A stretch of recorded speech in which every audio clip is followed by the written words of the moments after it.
Send me a picture.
Good evening, everybody, and welcome to the February 25th, 2019 Board of Selectmen meeting.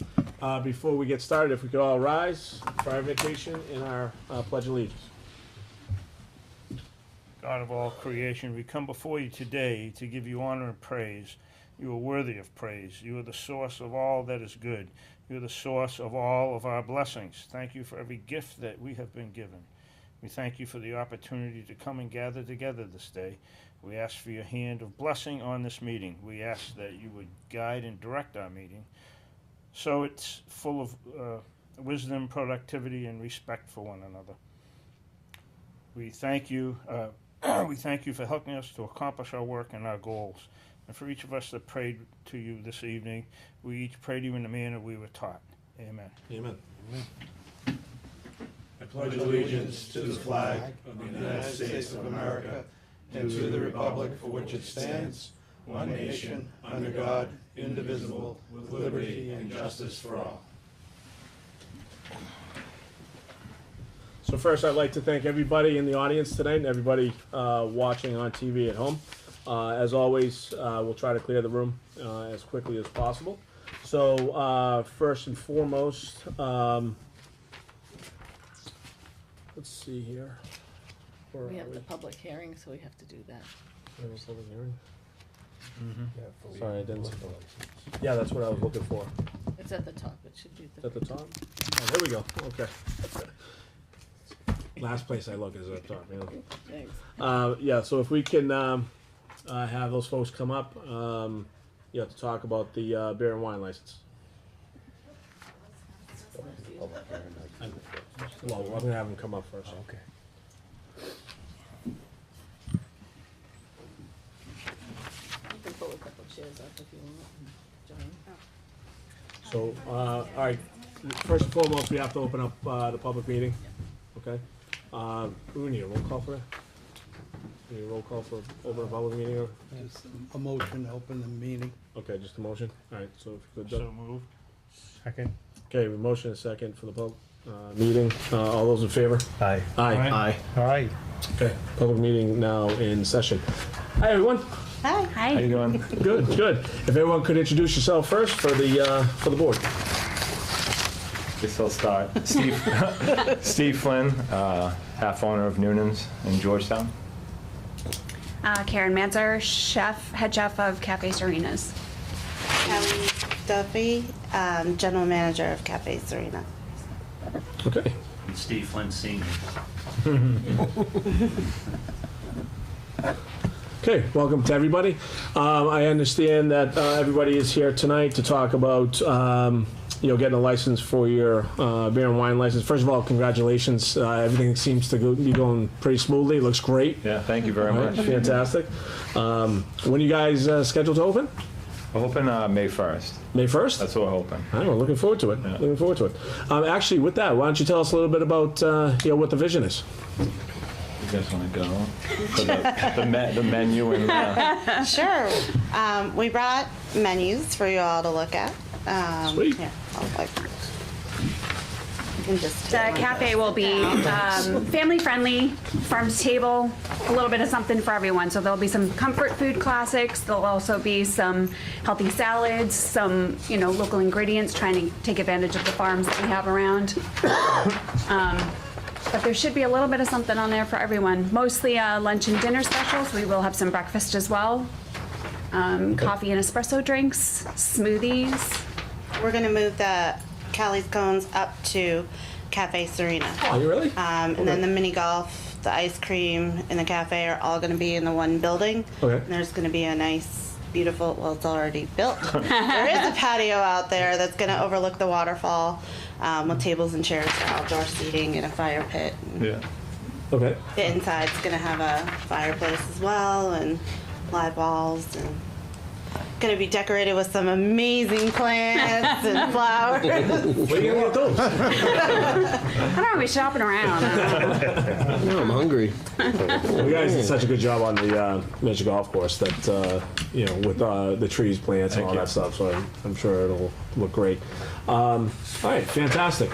Anything else that you want to add before we actually open it up to anybody with questions? That's probably No? All right, so why don't we start off with the board? Anybody on the board want to start with any questions? Sure. Go ahead, Steve. Yeah, congratulations again, guys. So it looks like you're gonna serve breakfast, lunch, and dinner? That's the plan? That's, Yep. yeah, that's the plan. We're still kind of nailing out the plan of how it's all gonna work, what our hours are actually gonna be, and when things will be made available. But, you know, we like to be open all the time. Sure, sure. You know, So- 7 days a week, so. What did you propose for hours of operation for the liquor license? We were hoping it to, I applied for the full, okay. till close. So Which I what think time does would it it go start? till? Start 11 or I think 12? the license said on it, it was 11, I believe. 11? And then until closing, so what time do you guys expect to? Oh, you mean close. from open? I applied for Yeah. the 10 a.m. opening one, and then till 11 or seasonally, maybe 10, Okay. depending on, could be 9. It's hard to say. It's hard to say in So we Georgetown. know how busy it's gonna be and how successful. It will be successful. We We're just, kind of hoping in the summertime when the mini golf's open, that's Yep. pretty much open till 10:30. So we're hoping Okay. that during the summertime, it might be open till that time, but winter months, maybe, Tone it They down. scaled back a Tone it little bit, down, yeah, yeah. okay. All right, great.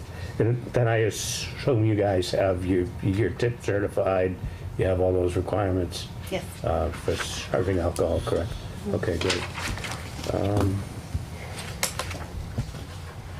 Yeah, I think other than that, I can't wait to try the food, so look forward to you guys opening.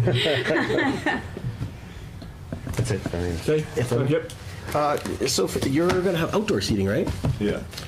So for the outdoor seating, will you be serving alcohol until 11 p.m. too? Is that the goal? I mean, I would say we would serve until close, depending on what time closing is.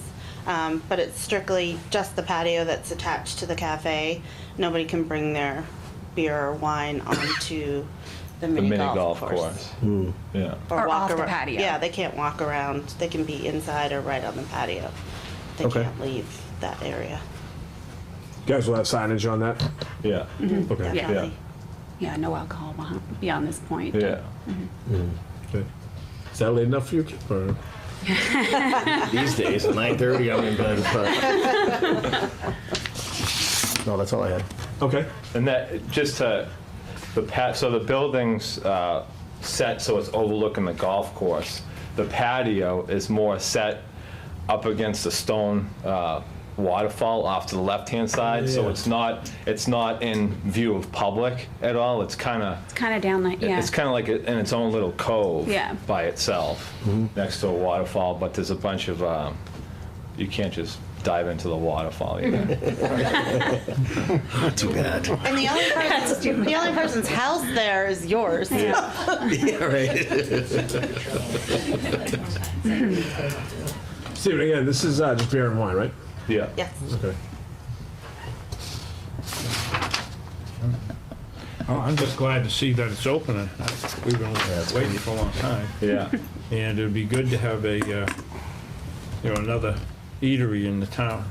But everything, I went through this packet and everything looked okay. Yeah.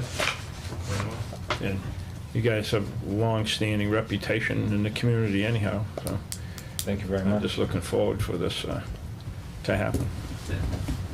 What's happening to the building where Callie's Cones is now? We really haven't really decided on much over there. No? Storage. Yeah. Okay. Gary, you have any questions? You know, I looked through the packet, everything looks in order. I know all about your family now, you know, it's all in there. No, I mean, you've been good neighbors for Georgetown, and I wish you the best. I know one of your neighbors somewhat, and I remember when you were here before once, looking for a seasonal license, I think it was for farm type, however you do it. Oh, yeah. Wine, I think it was wine testing, and I kind of reached out then, and that person, great neighbors. So, I mean, and that's good to hear. And like Doug said, you're known in town. You've done wonderful things for the town. You give back, so hopefully this will work for you and give back to all your family members, and it'll be a great asset for the town. So It's good, it's exciting to see something like this happening. Thank you. What's your capacity for the restaurant, do you? 65. 65, right? But it's yeah. split. 65? The floor Okay. plan has Callie's cones on one side. Kinda with see seating that, for yeah. about 20 to 20 to 24. 20, yeah. Came out a little small on that packet, but Yeah. okay. In the center is an open kitchen. Yeah, And then the other side is the cafe side that leads out to the patio. Okay. So is there going to be restrictions for kids in certain areas, or is it just kind of a, there's no bar, is There's there? no bar. No. There's no bar, It's okay. counter. See, I Yeah, it's all gotcha. counter service. Gotcha, okay. All right, good. Do you see receptions or anything in the future, or any, I don't know if you're on the, We thought about Anyway, dinners. Karen might do. Might do a farm to cooking table classes dinner or, wine pairing or beer pairing dinners that have become extremely popular. So we've talked about that, but that would be in the future. yeah, so you see perhaps working with some of the newer Absolutely. wine and beer Absolutely.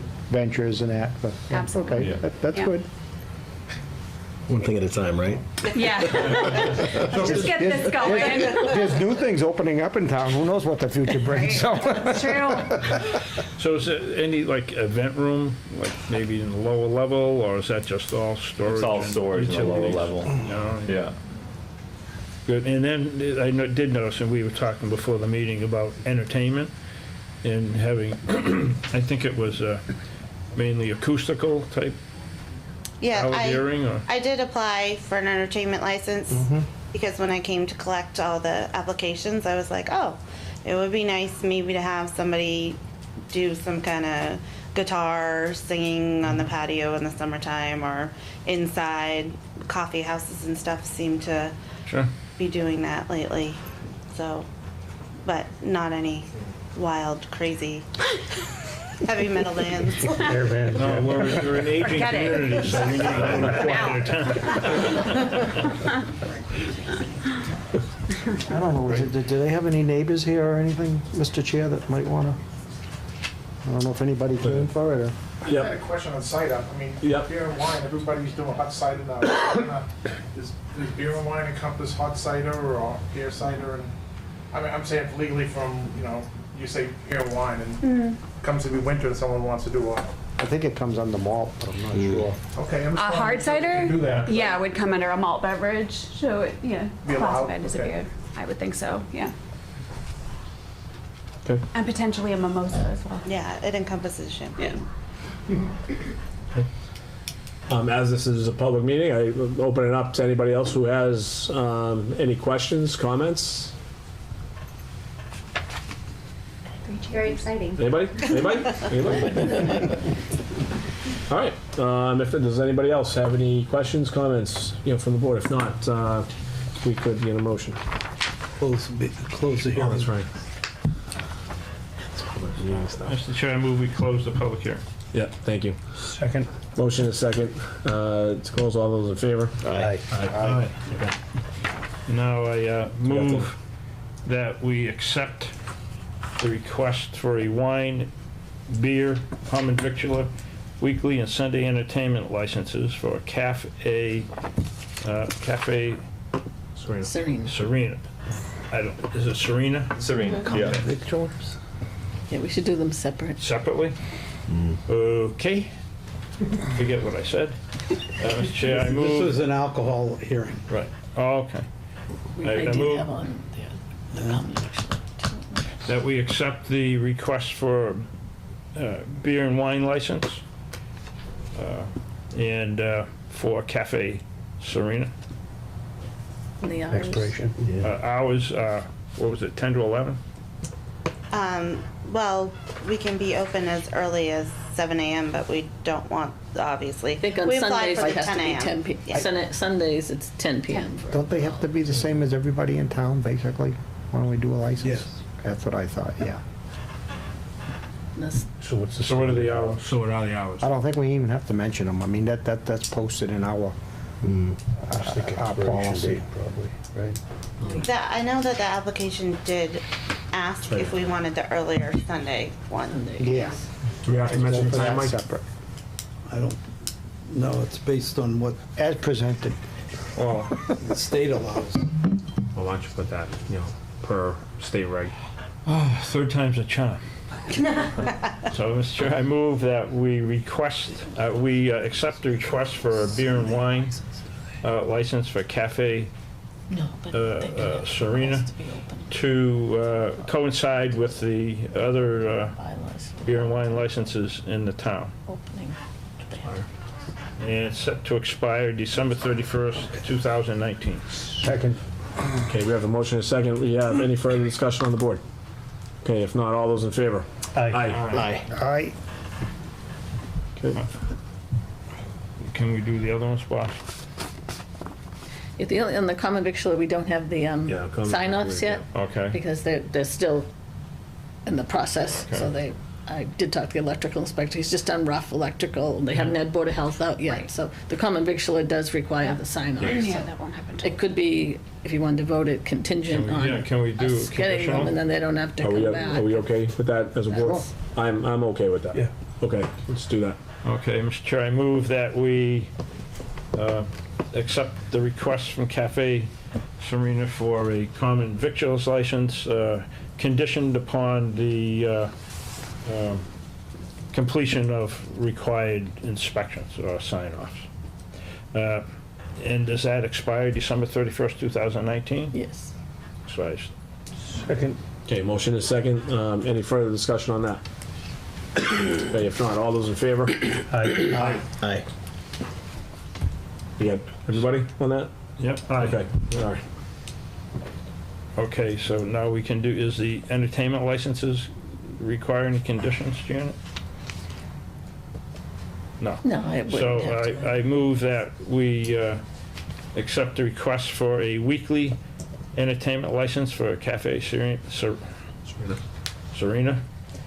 to expire December 31st, 2019. Second. Okay, we have a motion and a second. Any further discussion on that? Do we have to indicate that weekly and Sunday Well, I was going to do Sunday. separately? Okay, Yeah. fair enough. Okay, any further discussion? Okay, if not, all those in favor? Aye. Mr. Chair, I move that we accept the request for a Sunday entertainment license for Cafe Serena to expire December 31st, 2019. Second. Okay, we have a motion and a second. Further discussion on that? Okay, if not, all those in favor? Aye. All right. That's all of them, so we just have those sign-offs that we need. You're all set? Thank you.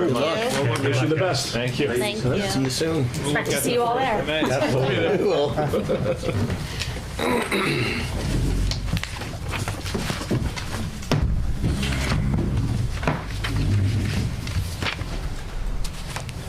All right, next, why don't we have the discussion regarding our park and rec director. I understand we have a bunch of people here in the audience for that.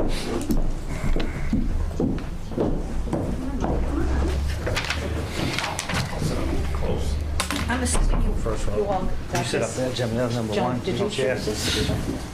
This is the stuff I sent you. No. Sorry. I didn't know I was supposed to put it in. That's okay, no worries. Thought you would have been in. And I probably just need to grab one for myself and look on with Gary. Since I didn't, I think I might have made it. Here you go. Mike have one? Thank you. Mike, do you need one? We can get one Mike, at do you the need end. one? I'll give you this, I just need to refer to it. Yeah, I'm But good. you can have it. Well, welcome everybody. Well, thank you. Before we get going, if everyone could introduce themselves for our audience. Sure, I'm Carol Jacobs, the superintendent of schools. Mike Jennison, School Department. Jim Demento, Park and Rec. Erin Duggan, president of PTA. Welcome everyone. I'm Marie Katz, I'm a member of the PTA. Welcome, everybody. Thanks for taking the time. All right, so I know everyone is here. We've had a number of conversations regarding the potential for a Parks and Rec director to help the current board with certain functions on that board, which we have discussed with Jim a couple of times here, in which he has visited.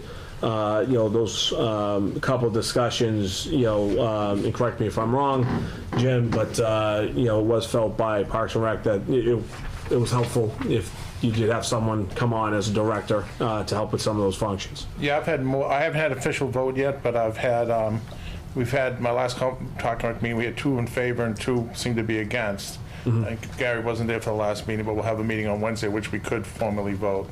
If you don't mind me asking, Jim, what the 2 that are against, what is their? There's a number of factors that we had teen centers back in the 1980s, and they're going back to 1980s, and it lasted, and then it didn't, and some issues with that, some issues with funding, a lot of issues with funding because our budget, we're asking for a $65,000 position, and our budget's $65,000, so it's really trying to, where's the money gonna come? We did talk, I talked on to Carol on Friday about trying to get a fees-based system where we have, we can, like when the dog park comes online, there's a dog park fee. There's a beach fee for the beach for both in town and out. So there is the potential for having fees handle it, but we don't have those in place now. Right. And that was the main thing is, I think everybody realized that it's coming, but the question was this year and this time period. Well, if I may, Jim, the 2 folks that were against it, which, listen, it's their right to be against it. That's fine. I get it, especially when it comes to the funding, right? Because it is probably the glaring topic, of conversation there.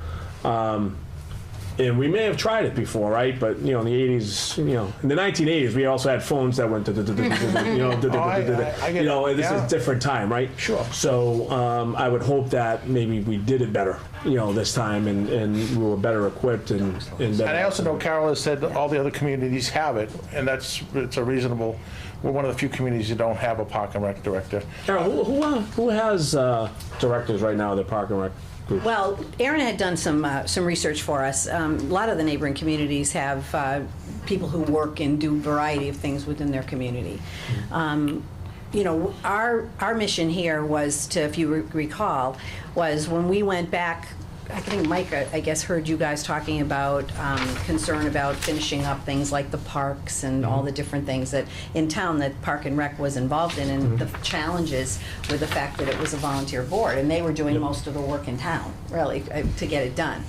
And then at the same time, we were talking about trying to figure out a way just to do a very soft opening of a rec center or a youth center, realizing that, of course, you have to make sure that that's something that, will fly.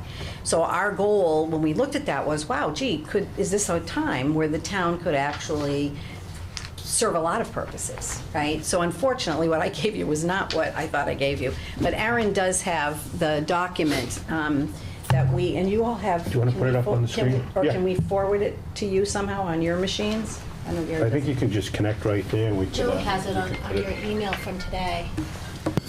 This way we'll be able to, I can do my hotspot if you need it. the people at home will be able to see it too if we can project it in. If that's all right with you, Mr. Chairman. That's probably Just in terms of, I don't know if she's going to connect. just in terms of the process that our little group has been following, so what we're going to show you is what we've thought about is, number one, really, what are we trying to solve here? What are we trying to help the town do? So you'll see when you have an opportunity to do this what our rationale was, okay? And part of the rationale is, especially as the town has grown, and especially as now you've got more passive and active recreation than you've ever had before in town, and you've got more coming on board. If you get the East Main Street fields online, now you've got a dog park, you've got another field, you've got, what else is there, Jim? You've got the dog park. Jim, what else is there? The dog park? As far as down there? In the East Main Street field. Right now, there's just a dog park, but there was eventually, hopefully, be a skate park. We're not sure if that'll be included. So it won't be part of this phase, right? Okay, so if it is, So you've got that project. Once that comes online, somebody's got to care about that, right? Somebody's got to take advantage of that. Yep.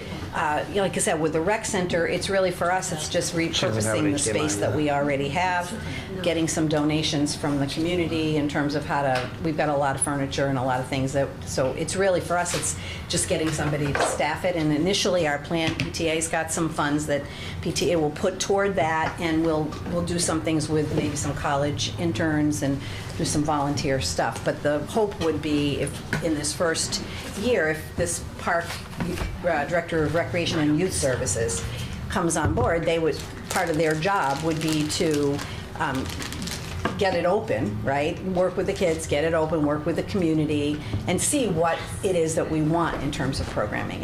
You know, our thought was that that would be the job number one for them in terms of the youth center. They have to also take responsibility for all of the current fields that Jim and his group already take advantage of. Plus, if you have a rail trail that comes online, you know, somebody's going to do that. And then, of course, there's American Legion Park, which, you know, Jim and I were talking just about the fees. So, like, for example, what they do in a lot of communities is they'll have maybe and you could decide if you wanted to do this yourselves, but they have sort of a fee for internal community people. You know, if you can use it for unlimited amount of time for X amount of dollars, you put a little sticker on your car. But for out-of-town people, you know, we looked at, you could charge, I think Jim helped me with the formula, but I think it was. I would go with I would go with what Andover does. It's the same situation. They have a beach and a park. They have an in-town use permit, and then they have a daily out-of-town. And it's been approved by the Attorney General. I wouldn't change the wording in one word. Is that Palms Pond? Yes. But if you looked at it and said, all right, what if you just conservatively said, you charge $20 a day for the car, not an individual person, but for the car. $20, you got, let's say, 10 cars a day, which I think is very conservative. And let's say you're looking at 4 months or something, I think we were talking about. Because Jim said it starts getting busy in June and doesn't stop getting busy till, you know, late September, early October. If you looked at that, and he said there's people there, 10 cars every single day, you generate over $25,000 just doing that, right? So if we're worried about paying a salary or paying for this, that, and the other thing, that's just one resource you have in town that you could maybe leverage. So the discussion with Park and Rec, which is kind of why we weren't sure if we were coming tonight or not, because our original plan was to come in March and have more time to talk. We even talked to Park and Rec. Jim, of course, has. And John Dunleavy's been really helpful as well. And our thought was, because when Park and Rec talked about this, they didn't have a proposal in front of them. They didn't have a proposal. And I know the FinCom has the proposal in front of them because we forwarded it to them as well. So we just need to make sure that they get it. But as you can see, if we just can run through this really quickly with you, the rationale, you can read it for yourself, but one of the things that's been nice about this is that the work we've been doing and work Park and Rec's been doing is really been a collaborative effort, you know, from Georgetown Athletic Association to CPC, who's really helped us with funding for a lot of the resources in town here.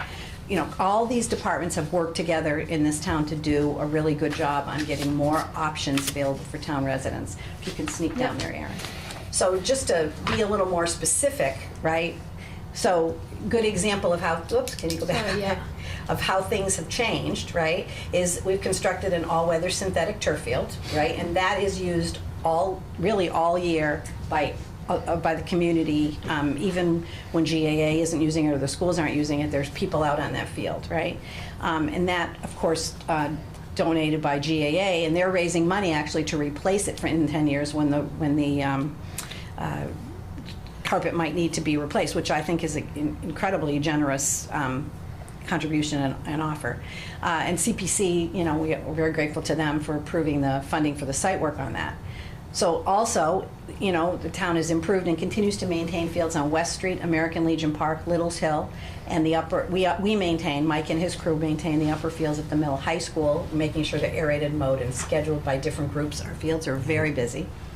There's newly constructed fields at Pembroke, which now have come online as part of the building projects, which clearly have increased options.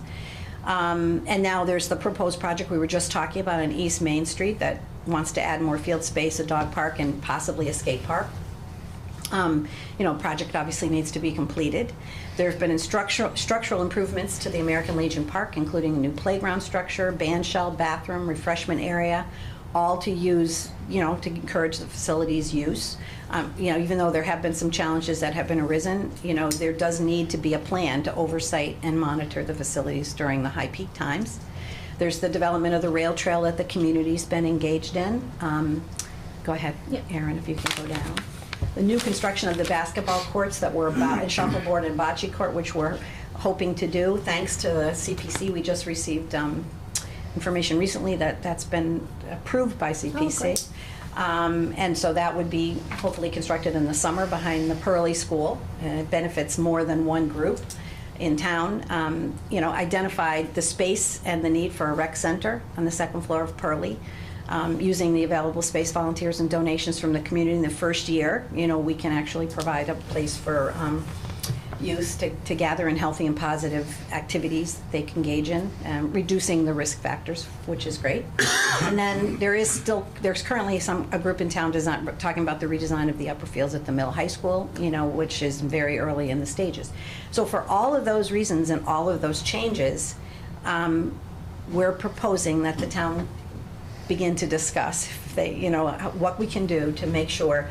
The other thing to keep in mind here is, I think we're in agreement that the Park and Rec Department current model has sort of benefited the town, but is definitely outgrown its current self. It's basically overseen, as we said, by the board of directors, and paid. Jim is an unpaid director, but is expected to do a lot.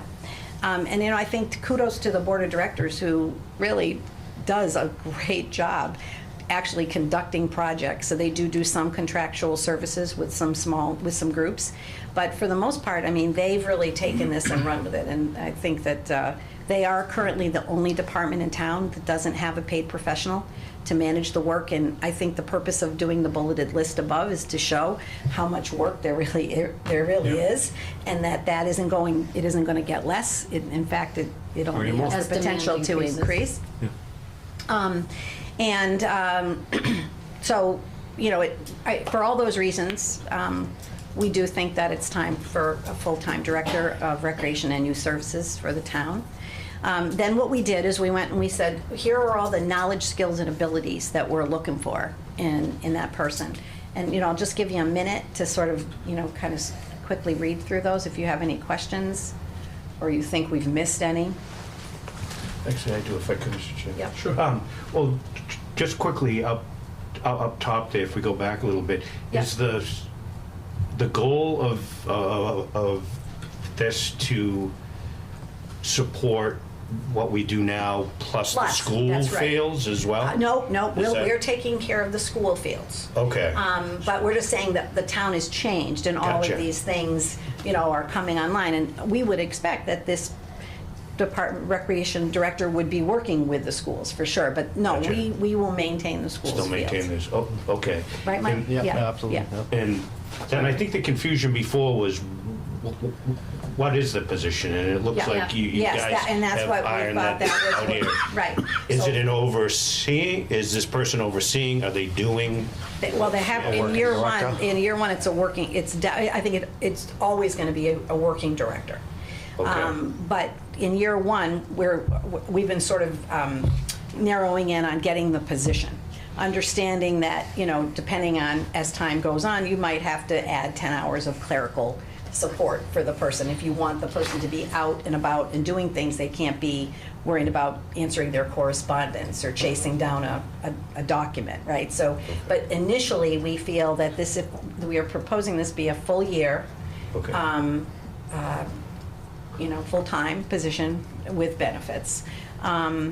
Today I was asked a question, would it be 4 days a week or 5 days a week? I said, it's a really good question. I'm just thinking full-time. I 5 days, but, it depends on where the person is based out of, I guess, so they would have access. But I see this kind of job as one that's kind of fluid, depending on the activities and where they need to be.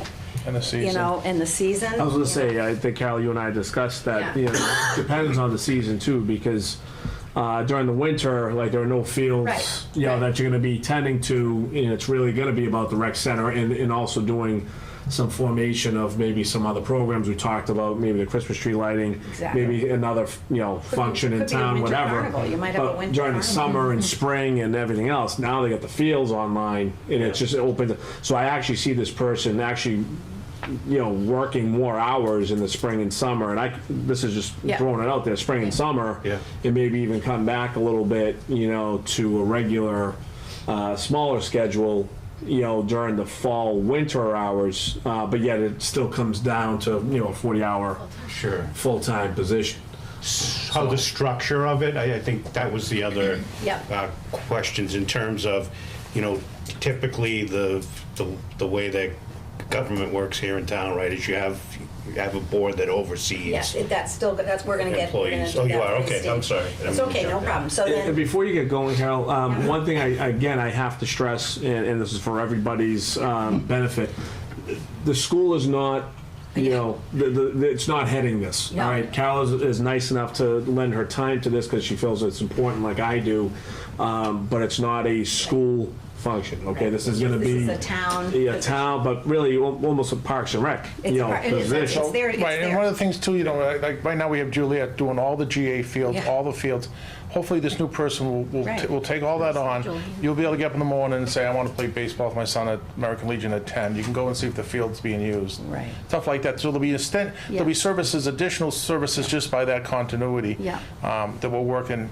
And there'll be other programs like in the spring if it's slow, well, maybe we can do sailing lessons in the spring that we don't have to do in the summer and keep the activities going. In the winter there'll be a cross-country ski trip down the Rails Trail or something. Things will open up that will additional things for the people of town to enjoy. So they get up and say, what are we doing this weekend? And there'll be a couple of things that they could theoretically do if they wanted to. But thank you for clarifying that, Joe, because as I said, you know, as schools, we're the largest employer. Obviously, we have a lot of things, you know, at our fingertips. And one of the things that this just allowed us to do was sort of put our heads together and help, you know, a group of volunteers. Right. You know, I put together proposals all the time. So for me, it's just facilitating a discussion, but it only works if the town wants it. It's not the schools. So we talked about certifications and licenses, which we thought were important. You know, most job descriptions will have like physical demands, so, you know, the person would have to be able to meet these. And I'm assuming that other positions in town might have job descriptions like this where there's certain physical demands that they have to do. Carol, once again, can I stop you for that? So Jim, regarding physical demands, you know, my thought process about the director is that they're going to be out and about, you know, doing everything, but you're still going to have your board, right, that this director is going to be reporting to. But the board is still going to be active in helping out with fields. I mean, you guys do a great job with the fields Yeah, now. I mean- But I don't see a director having enough time and energy to do all the fields every single week. I mean, more and more, we're transferring funds to Peter to help us, assist us. Okay. And there might be some more coordination with Peter's group. Hey, instead of us getting 15,000 landscaping, why don't we have you do this job and we'll give you some percentage of that and save both the town money. Okay. You know, so let's see coordination. I think the 100 pounds on that list is a little bit high. We actually had locked ours down to like 40, 30 or 40 pounds because we don't want the Hulk, the Incredible Hulk. Yeah, that's a lot. No, but I'm saying, but ultimately, he has to be able to do something, you know, help out, assist. Yeah, help out and assist is one thing. But but we don't want in terms of the doing guy- every field and, Right. and doing every We single don't want to lose function. someone based on the Yeah. physical demands. And there'll be some money still there for contractual services, right? So if there's somebody that they, like if we needed to pay Peter Durkee, let's say, you know, Right. to do it, there's money in there. And if you're raising fees, then those fees get redirected right back into the cost of whatever your programs are. Okay. And a lot of programs can be self-sufficient. For example, right now, they have a guy, Mr. Gondella, thankfully, who in the past has put together a number of teen programs, but then he charges the kids, you know, for the program, like, let's say it's a dance, he charges the kids for the dance, and then he can charge for his time. So, you know, there is an ability to, you know, have And other towns have membership fees for the kids. That's right. You know, Yeah. $200 a year is nothing to many families when they're paying $200 for 6 weeks of something. Yeah. You know, or Right. $300 for a week of camp. Yeah, that's You a know, good this point. is an accessible area, so that could help offset. You're talking about the rec center? The Yeah. rec center Yeah, the rec center, specifically, but like that on a could quarterly offset basis. Yeah. the role. Sure. Right. But I it'd be agree. Park Did you and put Rec- that into the requirements in terms of them being able to come up with ideas of how to get revenue? Yep. So you it's did? up there. Perfect. Look at this, I'm jumping ahead. So, no, those are the knowledge, skills, and abilities. So now if you keep going Where's down. that one about? Well, Oh, it's further down. Further down. Okay, I'm Yeah. sorry. yeah. I'll be quiet. But we can consider putting it there too. So there's the essential functions of the Functions, I job. think, yeah. Right. So the proposal is that this is a 12-month position with benefits, a salary range 55 to 65.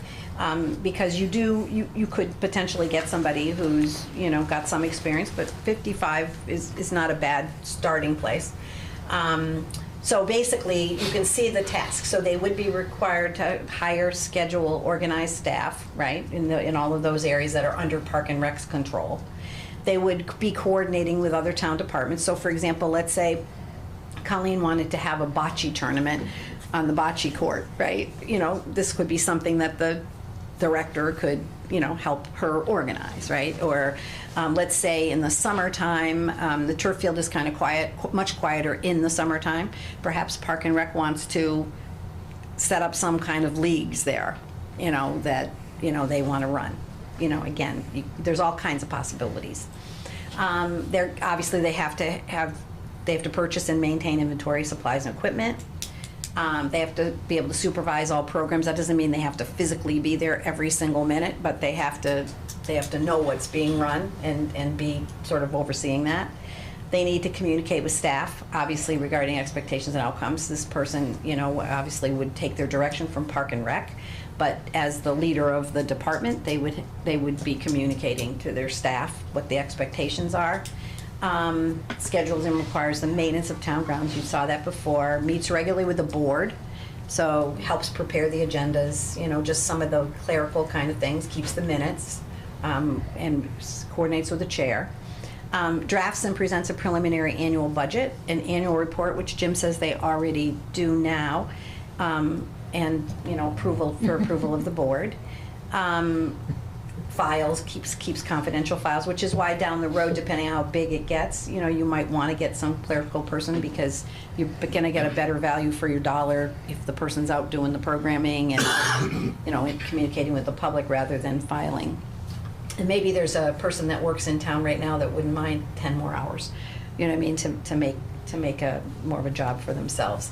And then, you know, obviously keeps the board informed, collects and receives money from programs if there's, you know, stickers. So it's kind of, they got to know procedures. They got to know the town's procedures. Orders and organizes, you know, all that kind of stuff. Go ahead, Aaron.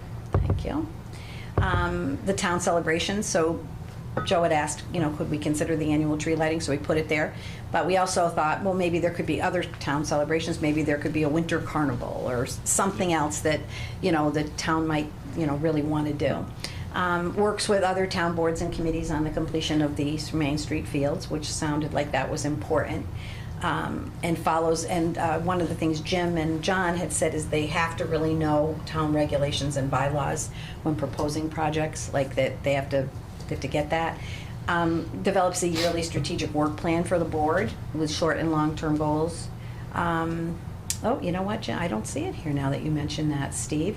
Organizes and oversees the setup, opening, and operation of the teen center in conjunction with volunteer organizations, students, and other town departments. So we will add that because that is, and I'm wondering if is this the one I just sent you? Because I Yeah. think there were a couple of changes like, Oh, you know, maybe.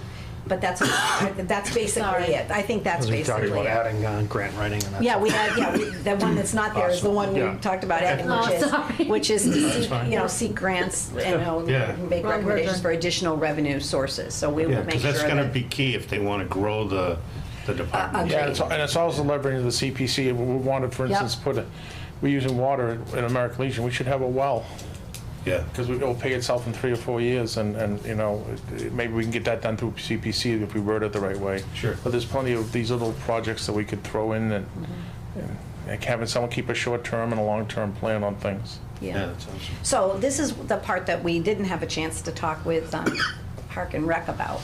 So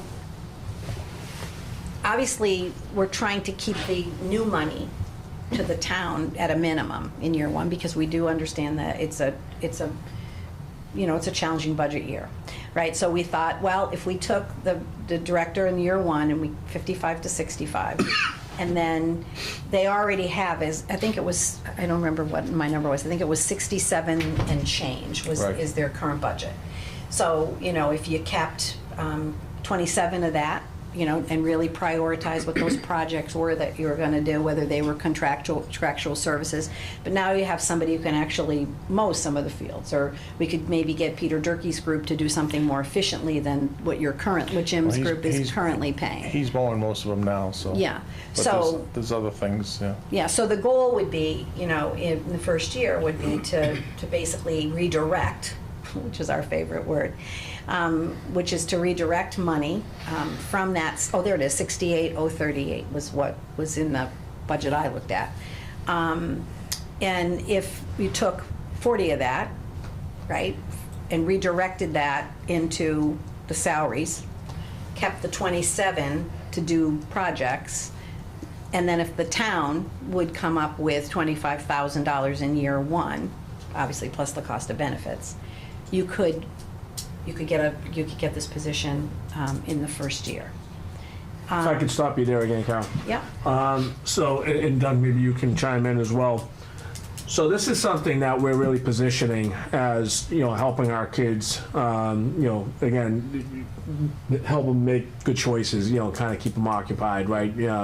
Utilize their time more efficiently than, say other things they're doing after school. Someone had mentioned Dunkin' Donuts and things like that after school. So I really see this as possibly something that maybe we can utilize Georgetown Cares money, as it is something that I think kind of coincides. No? No. Okay. That money has specific uses. And isn't this a specific use, with our youth? Well, no, it's more towards the education and prevention of The program. substance use and misuse. Okay. It's like we bought a curriculum, Right. on Okay. that. It's not the youth activities. Got it. Okay. I think initially, initially PTA's got a That's little what we're- funding that yeah. they'd like to put toward this to help us get that ready. But, and again, the goal here is to get a director to do all this work. Yeah, sure. With the youth part being a piece of it, right? Even if we opened the youth center on Thursdays when the library is not open, because sometimes the kids, some of the after-school kids go to. Yeah, it's awful. So if we did it on Thursday and we did a Friday afternoon, early, evening thing, just to get it started, just to get the kids excited about it. But again, that's one aspect of this. And then, of course, going down a little bit further was just an example that this doesn't include revenue that could be generated from fees and other funding sources like state and federal funding, grants and donations, which once you have something up and running, you tend to be able to get more grants. It's not usually for staff, but for all kinds of programs and services. So, and that's just an example of that. So ignore that, you have the old one. Because when Jim and I met on Friday, which I will make sure you all get the new one, when Jim and I met, we changed that to the non-resident $20 a day. Jim said he didn't think there'd be 50. When I was originally thinking it, I was thinking, well, if you have 90 days in the summer and you figured on Friday, Saturday, Sunday are your busy days. You might get traffic those other days, but those busy days are where you might get 50 cars, although I think Jim said you can't even fit 50 cars there. I So thought that you kinda blew that- could get 10 if it's, and 6 days a week, because one day would be a rain day, so you won't get somebody. Yeah, so the But- point is, you Yeah. could raise between $20,000 and $30,000 in that one venue. How come you didn't put any potential revenue from the rec center? but because we were only making one example, we could go through and do that, but We I have a don't, proposed budget. I mean, we've done a budget. yeah. For the rec center? Yeah. Because I think, I think there'd just be a That was lot like of interest fully there, and that function, could. I think that was fully But if functioning. it's you a fully yeah. functioning, Right, fully yeah, funding, program. which we're not proposing in Yeah. year one. Year one, But- yeah, no. But the nice thing is we have it if we need it in subsequent But I just years. want to kind of show the board here that it's additional revenue that would Yeah. go towards, any, cost of this Well, as position. Aaron said, the ability to have memberships, one of the things the kids wanted was snacks. So, we saw in Newburyport what they did is they bought snacks. The kids could buy them. They were, 50 cents to a buck, but then they just took whatever money they raised and reinvested it in the snacks, right? So some of this stuff is, would be self-sufficient. Yep. And as I said, we anticipate that a lot of things will be donated by the community. Whether they're big screen TVs or, game, those foosball things that people have in their basement that their kids outgrow and they don't know what to do with them.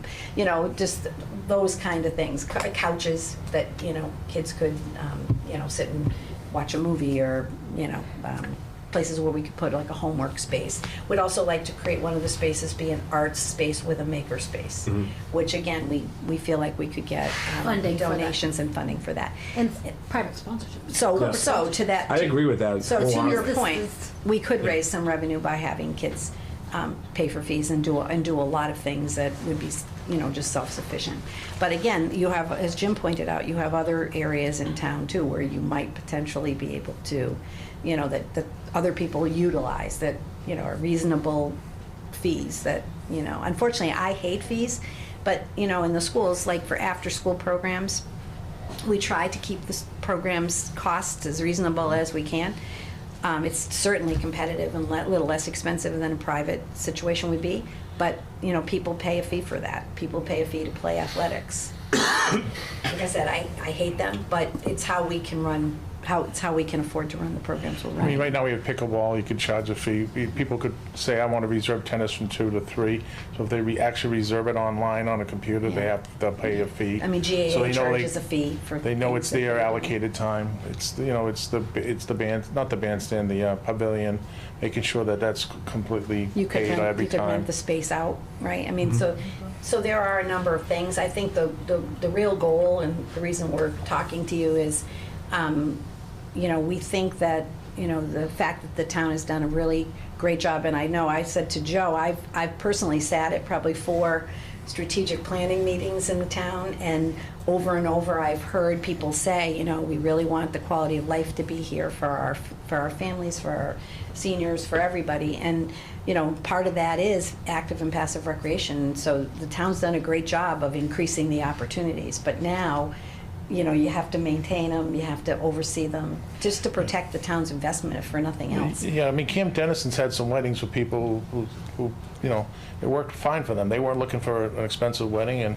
that seems to be an avenue people are looking more at. And we could have parties down at the beach and like you said, and have reserved areas.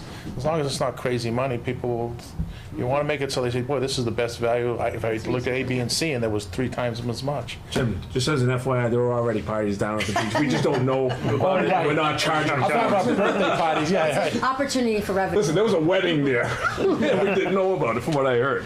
So the goal is just to put it in front of people. We understand the budget is tight. That's why the thought was if we could redirect for part of the salary, ask for minimal new money, and then continue to explore the options of revenue to offset the cost. Yep. And that's kind of why we're And here. Carol, we really haven't talked too much about grants, but there are a number of grants that are out there. I did have a conversation after the meeting that we had 2 weeks ago with FinCom on this, and I did talk with Representative Mira on it. I haven't had a chance to talk to Senator Tarr as of yet, but Representative Mira, outlined a number of different grants Yeah, that Senator we Tarr is could. very interested in helping. And him and I are going to talk this week, but Representative Mira certainly did outline a number of them. Yeah. The problem was there weren't a lot of them that really were designed for startup money. Right. You know, it was more for specific functions within a rec center or, you know, different rec, you know, programs that a town would have. So, you know, we basically to learn about those, but again, they would offset, you know, costs and things like that to the point that maybe we can have this be self-sufficient on its own, and really it wouldn't come down to town money. So, Steve, I know you had a question. Yeah, actually, I had two. So if we can go back to that 27,000 that we were talking about, Oh, yeah. that was the Just, contracted services. So that's highway department? No, Is that right? well, Or no? right now, Jim, what do you do with, you hire? We hire landscapers, we hire people to do certain works. So, you know, any type of maintenance done on the park that the maintenance man can't do. We have, the docks came in, we hire someone to take in the docks, take out the docks, stuff like that. It's just we hire people to pressure wash, you know, the certain areas or fix the roofs. Or we did the new electricity at the bandstand. That was $3 or $4 grand. We painted the walls of the bandstand. So there's maintenance in every area. American League, I mean, at Little's Hill, there was something there we did. We fixed the fence a couple of years ago because it was pulled up. So it's just general contracted maintenance. Yes, so to that point, it sounds like that we're still gonna need, you know, you're gonna need a person who has an electrician's license or something to do work, right? You can't have a director do that. And I think the other question I had was. You'll have some contracted services. Yeah. Steve, yeah. Okay. Yeah. And then in terms of the equipment then, if we're outsourcing, do we have the equipment to do it ourselves? Or do we need to purchase this equipment now to have a director do it? Equipment for?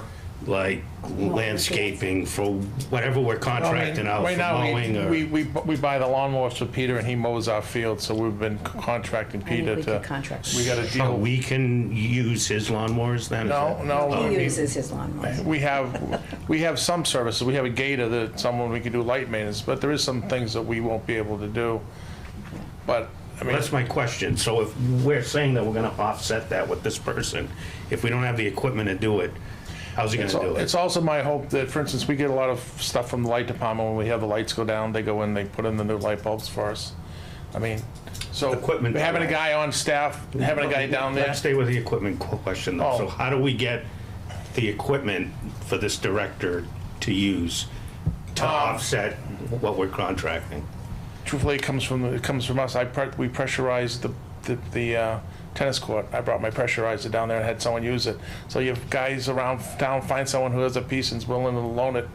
I mean, we needed the lights put in. You get a guy who has a front end, has the lift. So some of the contracted services will have to stay, but it's like you said, it's more the people with the certifications. I appreciate that, and I think it's great that people do volunteer. But I'm if saying we're with a gonna guy hi- on staff Monday through or Friday, he'll be able to. who has an extra pressure washer, all that, I think that's awesome. But if we're gonna hire someone, we can't have a town employee go to our friend Joe and use his pressure washer. Like, that won't fly liability-wise. So I think we need to come up with a plan and say, any tools or? We have a gator, we have some tools, but we would have more, we would have the need for more, but like you said, it's also the person who's running it. You can't get an auger unless the guy's, is physically strong enough. What's he gonna do? He's gonna start putting holes in for fence holes? Yeah. I mean, it's only so much. I'm just I mean, you can playing lease, devil's have advocate. leases, I'm I just mean- playing devil's advocate here. I mean, I think it's great that you guys have come up with this. It's a lot more comprehensive than I think what we had before, and I think that's terrific. I'm all for the idea of it, and I think it is needed.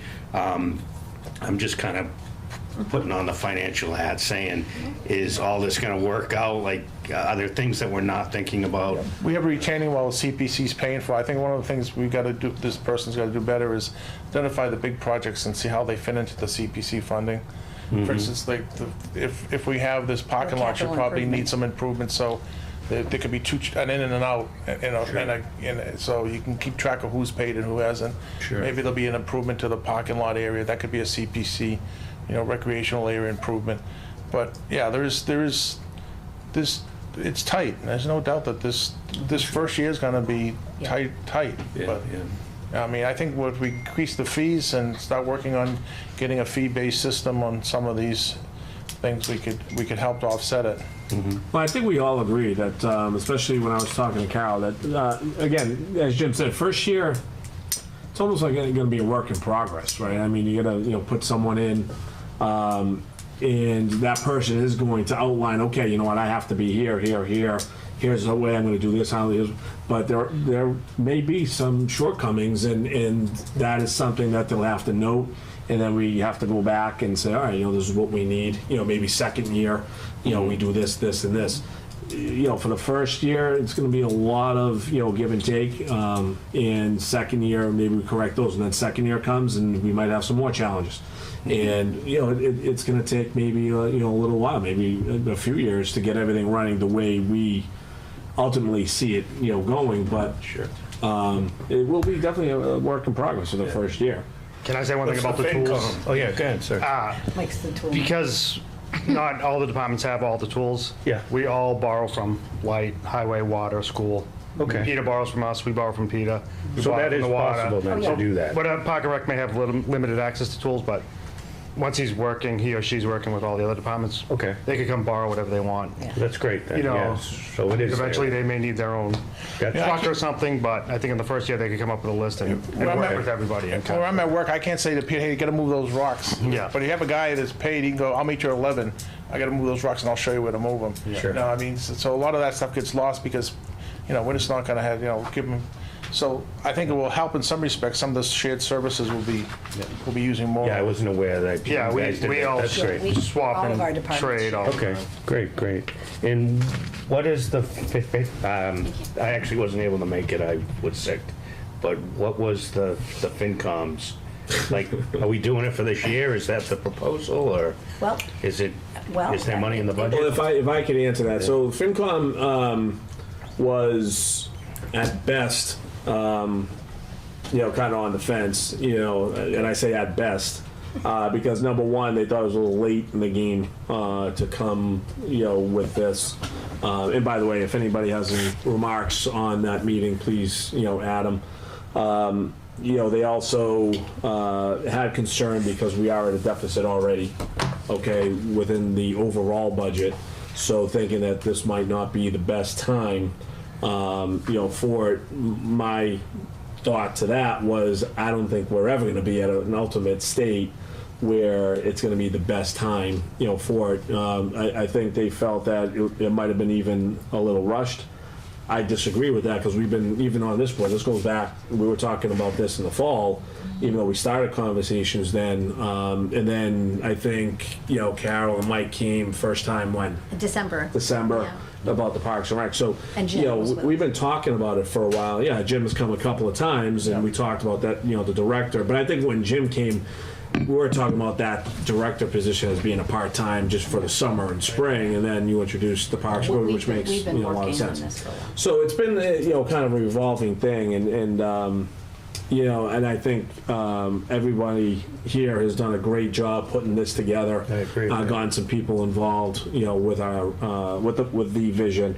But does anybody else want to add anything about that meeting? Because I don't want to be just the sole voice of. I was just their- curious if their we were feedback. gonna be doing a debt exclusion or an override, or what's the... I don't think an If override we're in a is something- deficit, so... Well, because we always start with a deficit. It depends on kind of how that kind of plays out. Yeah. I mean, we could certainly not be in a deficit after we kind of hash everything out. Sure. And I'm sure Mike will give us a little update on the overall budget towards the end of the evening. But I certainly don't think an override is something we'll consider with funding this position, including myself. I will not entertain that. It's not what it was designed for. Okay, so as much as I would love to see it, I think that it would add a lot of value. And as I said in that meeting, Steve, I think we're taxing our citizens every single year. It goes up and up and up. As I've said many times, I think we got to show them something for those taxes, and I think this would be a great facility, to show our taxpayers, here's, some more services. There are plenty of parents out there that I think would find a huge need for this for their kids to go to, Sure. after school while they're at work or whatever. So, yeah. From a financial standpoint, From a then financial standpoint, we'd we have have to to- find it. Well, we'd We have would to have- cut back on something, basically, is Yeah. what we're saying. Yep. Okay. You'd have to find the $25,000. Yeah, I was gonna say, it was a lot less than, that was another point, so thank you, Carol. It was a lot less than, say, our original, estimate. Originally, it was 65 plus benefits. I actually just threw the initial, I think it was 27,000 that, Parks and Rec had in, for their contracted services, so that was the amount left over. Gotcha. But I kind of threw out there that, hey, we don't know what the amounts of the grants are, or donations, by, private sector, or any funds that are raised either through parking or fees involved with kids using the center. Right. Because if you talk about 25,000, that could actually be raised, pretty quickly. On the park. Yeah, Yeah. just by Summer with outages down implementing these different things. Yeah. And again, I just don't want anybody kind of overlooking the benefit, of this. It's a great benefit to our citizens, up and down, between functions, giving kids, the ability to go somewhere and having the fields taken care of so everybody can enjoy them. And as was noted by, Jim before, this position is getting bigger than what they can handle. So this is also something I think we're on the cusp of really saying, okay, it's time. Yeah. The current board needs help. Yeah, I think Plus, when the rails trail, after seeing this presentation now, I feel a whole lot more comfortable. when the rails trail goes through, and you see maps where the towns have. You can go to the Flynn's place if you want to have eat, because there's a rails trail there. You can go to CVS and park there, and then you go into the businesses and get snacks. So you want to entice people to use the rails trail when it comes through, and you want to have the signage. You want to have all the waste baskets, the trash barrels, and all the things that they need. And I think having a person go in green with all this stuff and that stuff, it's just going to be too much. It's going to have to be soon, because they're going to need 2 or 3 years under their belt, really, before the first year's not going to be good. Sure. So just And I can agree. Can I add Yeah. what Joe was saying? Sure. So I actually had a meeting with Ed Dobie on a couple of other things, and he expressed, exactly, I think what Joe said was exactly what he expressed, was, kind of the timing, not having, because I think at the time when you all met, they didn't really have any information, and you didn't really have anything concrete. Right. So I think in the absence of information, and in the absence, and in the presence of, okay, we have a big deficit, I think it was just like nobody knew what to do with the Right, information. right. So just to give Ed some information, I did give him a copy of the proposal. Okay. And went through it with him. And then he has subsequently sent it to his board. Okay. And I think they have, they have an interest in discussing it further. I don't Yeah. think they've taken it off the table. I think they are saying what you're saying. Gee, with all the information, maybe it is something that we should entertain, but that's as far as I know, is that it Yeah. is in the hands. I think with all the information I have today, which is great, And I'll make sure you. I can support it. Proposal. I talked to support Ed it. too. I would just need to know Right. The funding. where we're going to cut it, yeah. I talked to Ed too at about 11 o'clock this afternoon, and like I said, we have some more work ahead of us. He's listening, but Yep. he's got concerns about, like I said, towns in the negative, so. Sure, oh, absolutely.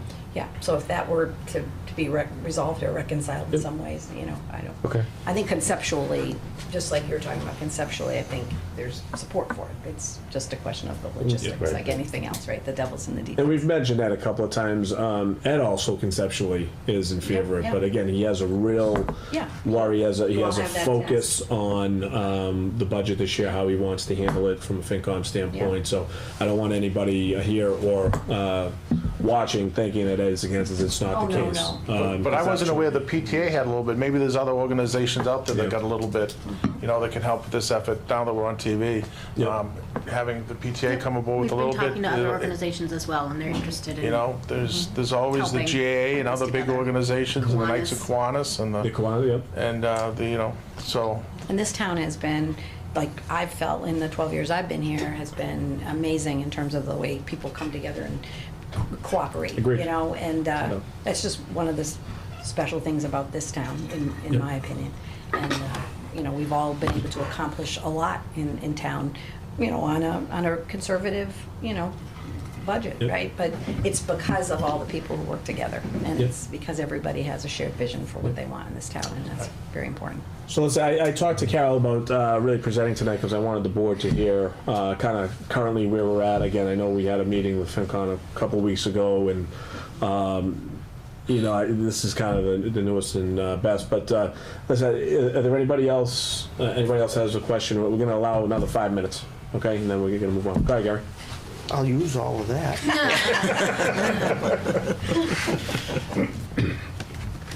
Thank you. You've led us through a much better presentation than anything I've heard. Thank you. And I do believe that the town needs this. But I hear this, you know, I've heard this here at this board. I'm on the CPC, so I'm involved with it somewhat you are. there. I might well be on finance. I don't get a vote there, but I make all their You go to meetings. meetings, yeah. And then I'm also a member of the Park and Rec at this point, a short-term member, but, you know, I've been involved. And I do, you know, I can't say enough about what they do. And you've presented it well. Thank you for that. It's amazing. And it is a board that I don't see, you know, I stepped up forward and they appointed me because they were having a problem with quorums. And I mean, a lot of them are ready to give things up. But I'm not sold at this point. I mean, I wish this presentation had been much earlier. So at this point, I need to go to some of them other meetings to be sold. You know, as Jim said, I wasn't able to, because the Board of Selectmen was meeting the same time as Park and Rec. So, you know, I would like to know more about that. As far as the fees go, I'd like to ask a question, if I may, Mr. Chair, of Mike, and that is that we're hearing different things. We're hearing fees, we're hearing possible, perhaps PTA could do something, but how does that work budget-wise? I mean, would we need another revolving account or something for Park and Rec to put in there to somewhat go towards a director if there were fees and things of this? No, they would handle it just like other departments that charge fees, like the building department, that we... So that would be part of the manager's job, would have to figure what got Yeah, they'd brought make in. weekly deposits, and as long as the fees are legitimately approved by the governing board that, you know, has the authority to create them, and then, you know, on a weekly basis, they do their turn-ins to the treasurer's office, and the fees get deposited into the general fund. So with that, if this moves forward, you know, it gets better planning, do we need to have the okay of Park and Rec to hire this person if it looks like perhaps there is going to be enough income for the Park and Rec to do this? And then there's one other question I want to get out there, but I better write it down. So go ahead. Well, that's open to interpretation. I do have a legal opinion that states that the Board of Selectmen are the hiring authority. I suppose you could delegate that authority to the commission. They've been doing it all along. Well, as a personnel director, aren't you sort of do that for the... I'm sorry, what? As the personnel director, does the hiring sort of fall? Well, I assist each department to make sure they follow Yeah, we've done best points. practices in hiring, yeah. We've done a point system, so each applicant gets 5 points for, we have, you know, you do the job description, 9 points in your weight each applicant. So there's, that way, if there's anybody who says, I don't know why I didn't get picked, you can say, well, this is the system we went through, and we interpret, and you take maybe the two that you have at the top of the point system and go So- through some other. but my one last question, was it Aaron or? Yes, Aaron. Okay, thank you. You may, because you evidently have searched out who does this in surrounding towns a little bit in that. Any discussion of a possible shared position? I mean, we do that sometime, and that comes up.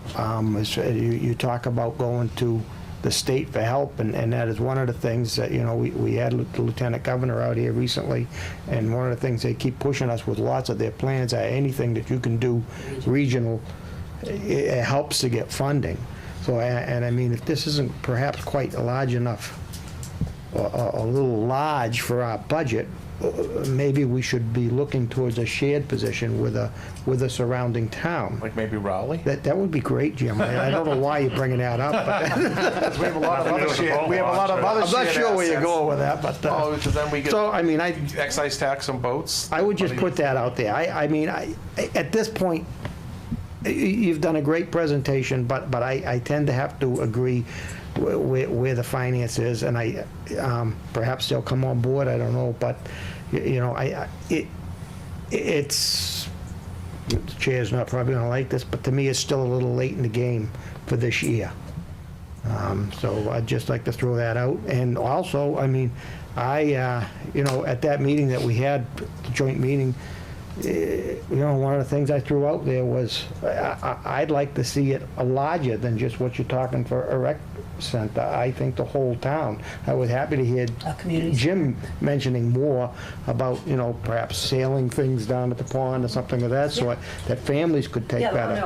Families could take better You know, I've adventure of. always- Because I'm a little held back to just say that it's gonna be grade this through that at the school. I think we're being a little too restrictive. Yeah, no, And if we're going down this avenue, I've always thought, you If we think did- it out, I think it needs Yeah, more. if we conveyed that to you, or if I conveyed that to you, I apologize. The whole purpose of this is to say that the rec center is one small piece, right? So Park and Rec already has programs that it runs. It's Yes, got new that I programs saw. that it's coming online, right? And to that point, you know, the senior center has programs that Colleen might want some support with. They might want to set up, you know, things down, specific programs down at the park. Right. You know, and so it really, the person's time is, the whole purpose of the genesis of this is not about the teen center. It's about managing the town's work and looking at possibly expanding some of the things to get that quality of life that people in town of all sectors, you know, have said that they really want to have. So I just want to make sure, I'm glad you brought that up, because I wouldn't want you to leave thinking that there was that's also an article in our last week's agenda here. paper about Raleigh and their taxes have gone through the roof, suppose, because they have the two new public service buildings. And then we might be able to find a town local that can, instead of getting 65, we can get maybe 80 or 85 and get one or two positions that they would share services. That would have, there might be some towns local, because I know Andover, North Andover are all squared away. But like I said, I'm not sure. I know Newburyport's all squared away. I'm not sure about Raleigh and maybe Boxford or Groveland, or West Boxford, Boxford. yeah. So Certainly they might look have into a. I mean, But you've got a lot of work that this person still Oh, has right, to this do. person would have to be That's one the out, two, problem. 1.5 or 2 people, right? Right, I think there's enough, I think our experience tells us that there's enough for one person. Yeah. If you're just gonna do Georgetown and do, like you're saying, Gary, really look at all of the sectors and all of the sites Right. that are in, you know, control of Park and Rec right now and that could be expanded. So, you know, but, you know, again, if it was a bigger project and there was more money and more, you know, the ability to switch, we certainly didn't talk about that, but we certainly. If it became something that went for 6 or 7 years and they separated or something, allowed 2 towns to get ahead of the game, you know, it's not terrible. Yeah, no. It's the right town. I think we've, at this point, only got one department doing that in town. But, I mean, I mean, it certainly needs, it's just some of the things that we need to consider Yeah. to make Yeah, our budget Yeah. easier. Yeah, just to remember, you're talking about 25,000 new money, right? You're not talking about 65,000. That's the beauty of why we came together and collaborated. Was it was a redirection, and that is the concern that when part of what we want to talk more about with Park and Rec, particularly the two members that are concerned, is so help us build the, take that money and build the budget. What would you do with $27,000, right? I'd say you got 3 members that are concerned. And let's- Oh, well, sorry, Gary. I'll count you. And let's hopefully someone will hear this on TV and we'll get that number down a little bit. And at least for the first year. I think the first kickoff year is going to be just the Well, one toughest. last thing I wanted to say is, one of the things, and I'm sure you hear it, with the fee schedule, you know, Yeah. Joe, you sort of present it as giving something back to the town, but if I'm sitting out there, I'm saying, what am I getting? I'm gonna have to now stop paying to use it. What am I getting? So I'm gonna also be thinking that way, you know, that's, You'd have to be judicious as to what you Yeah, so- did, but I think we're talking about, if these are facilities that other people are using, that are outside of the community, agreed. there's a, Well, Gary, it depends on also who you're talking about. If I'm a parent and my wife is working and they're charging $200 for the rec center, and I'm sick of my daughter going to the Dunkin' Donuts after school every day and throwing whatever in her stomach, I have no problem spending $200 on my daughter going there as opposed to hanging out at Dunkin' Donuts. That's what you get. being safe. That's your point. I made my point. No, I've heard people say this Thursday with the school with these young kids walking around town is not good. No, of course it's not. It's not good. It's stupid. I mean, these aren't, these are 13, 14-year-old girls hanging out at sub shops for 3 hours. That's kind of because the library won't open for Thursdays. That's really. Well, it's that's also, really- the nice thing is, it's a central location, and there's no rent charged.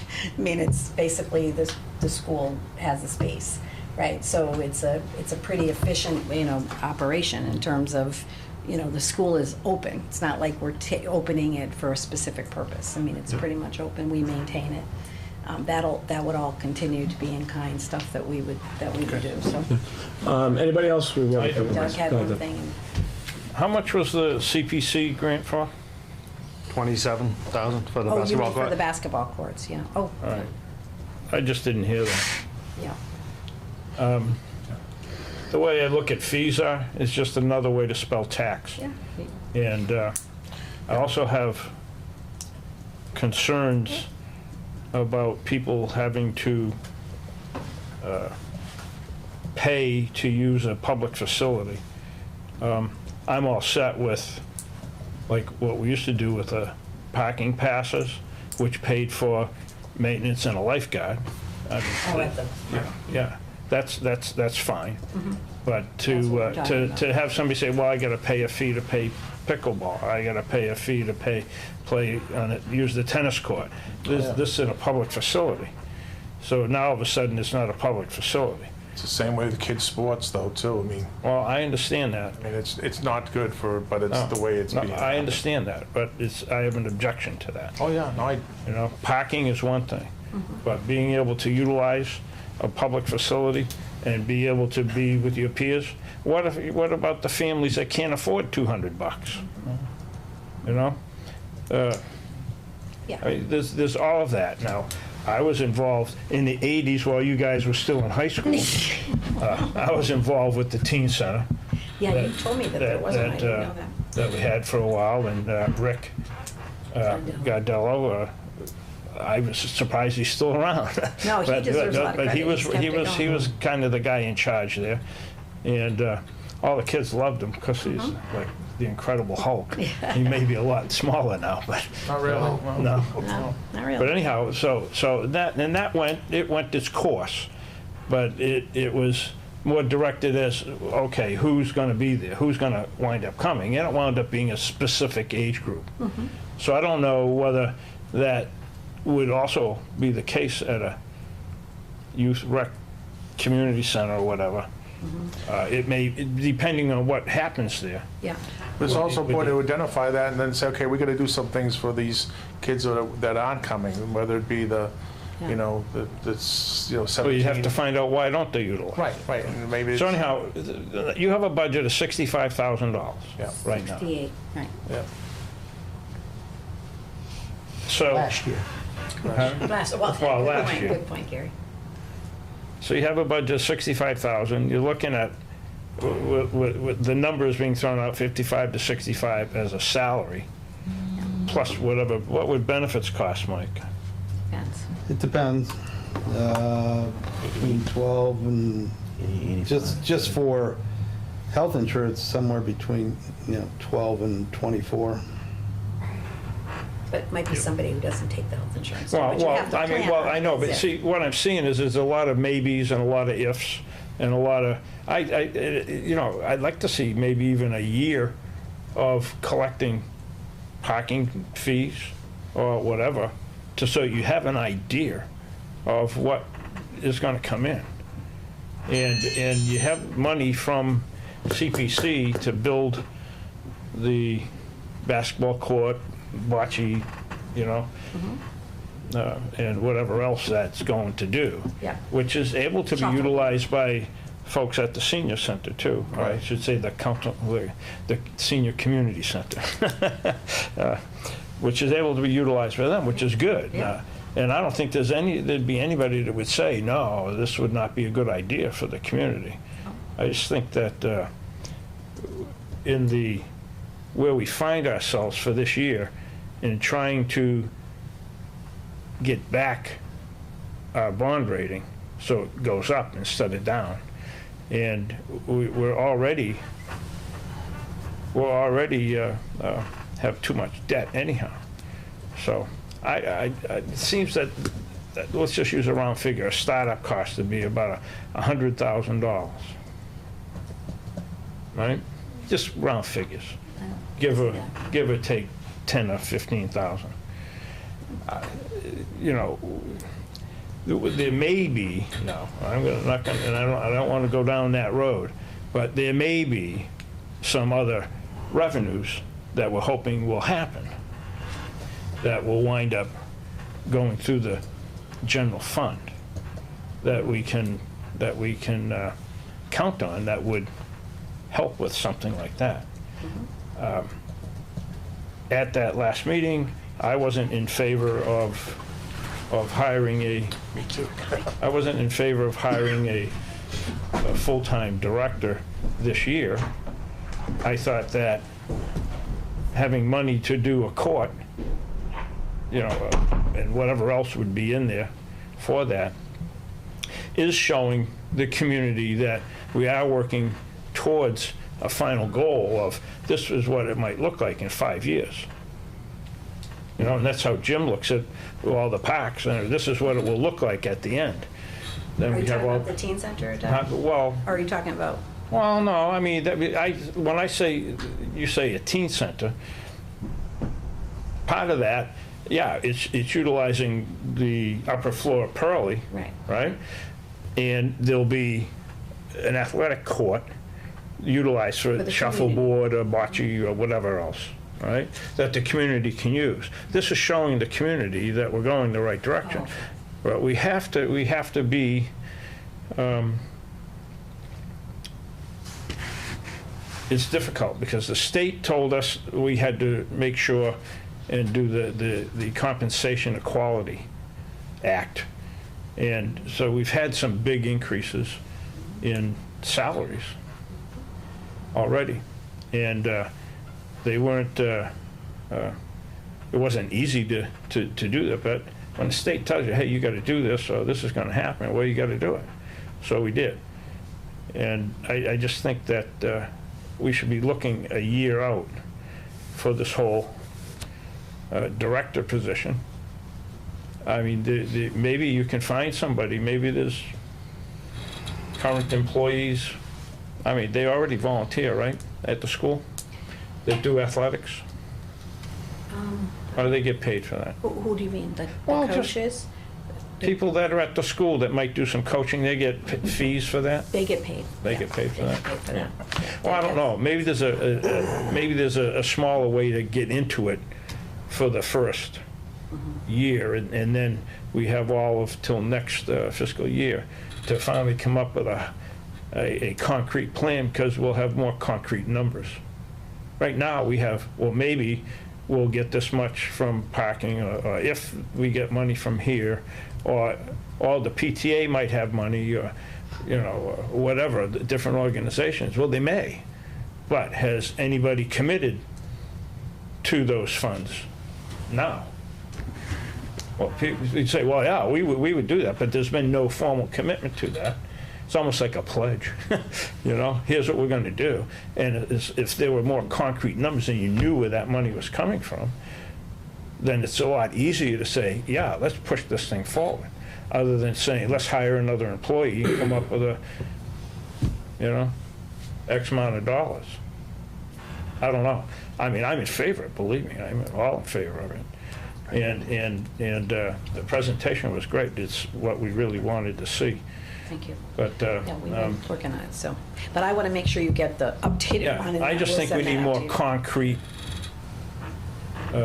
It'd be possible. foundation to Possible it. to break those hours down even more too. What specifically are you looking for when you say the hours? Well, what you see is going perhaps towards, how many hours you see is going towards Oh. I don't know. Your I was teen thinking center. about, like how, like breaking it down in terms of like what percentage. You're sort of trying to they- combine open up a teen center and combine it with Park and Rec, although I do think the fit is there. But I'm saying, do you perhaps have a breakdown of where you see the hours being spent? 'Cause I don't think we discussed that. No, I mean, we. I had vision of that.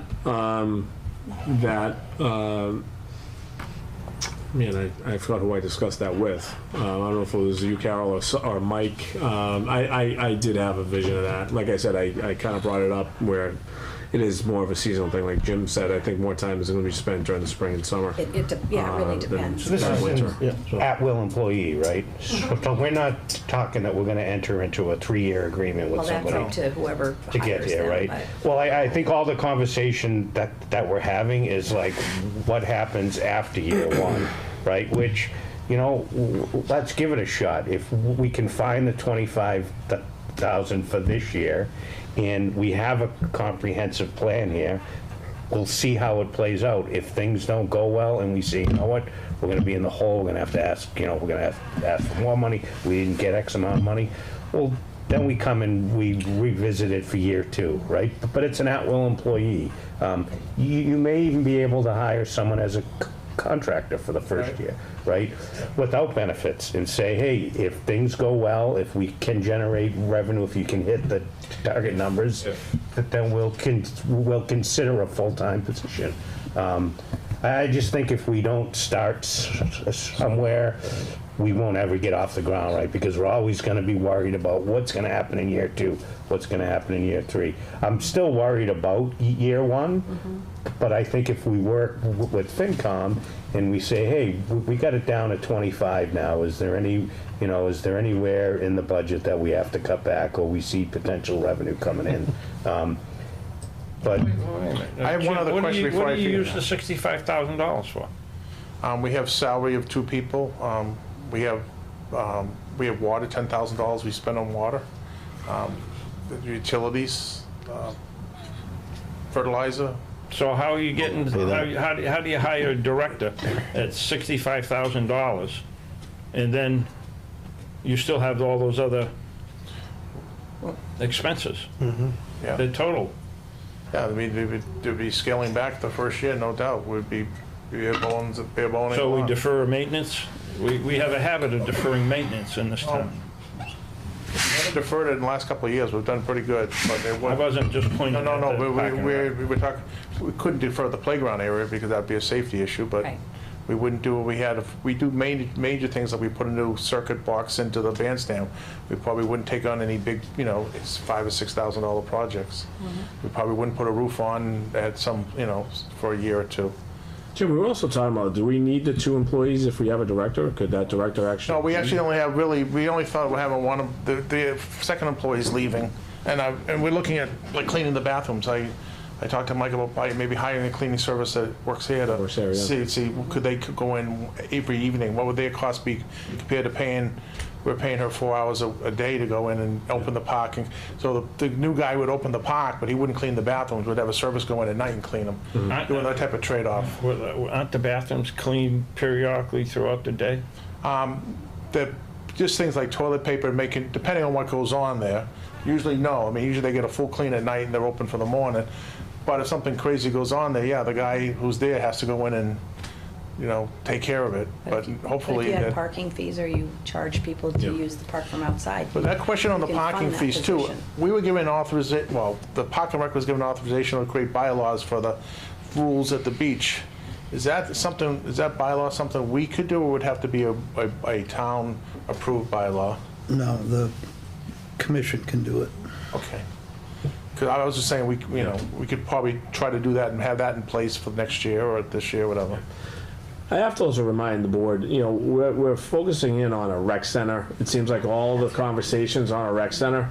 I want to direct some attention to the actual Parks and Rec. I mean, they're sitting here telling us they need help. All right, it's not just the rec center and all the kids and whatever. Obviously, that's probably one of the major points that we're trying to get off the ground. But again, we have the chairman here stating that they need some help as well, and that director will be helping Jim and the crew in terms of getting certain functions done that they don't have time for or don't have the wherewithal to get done. So there is the Parks and Rec side to this.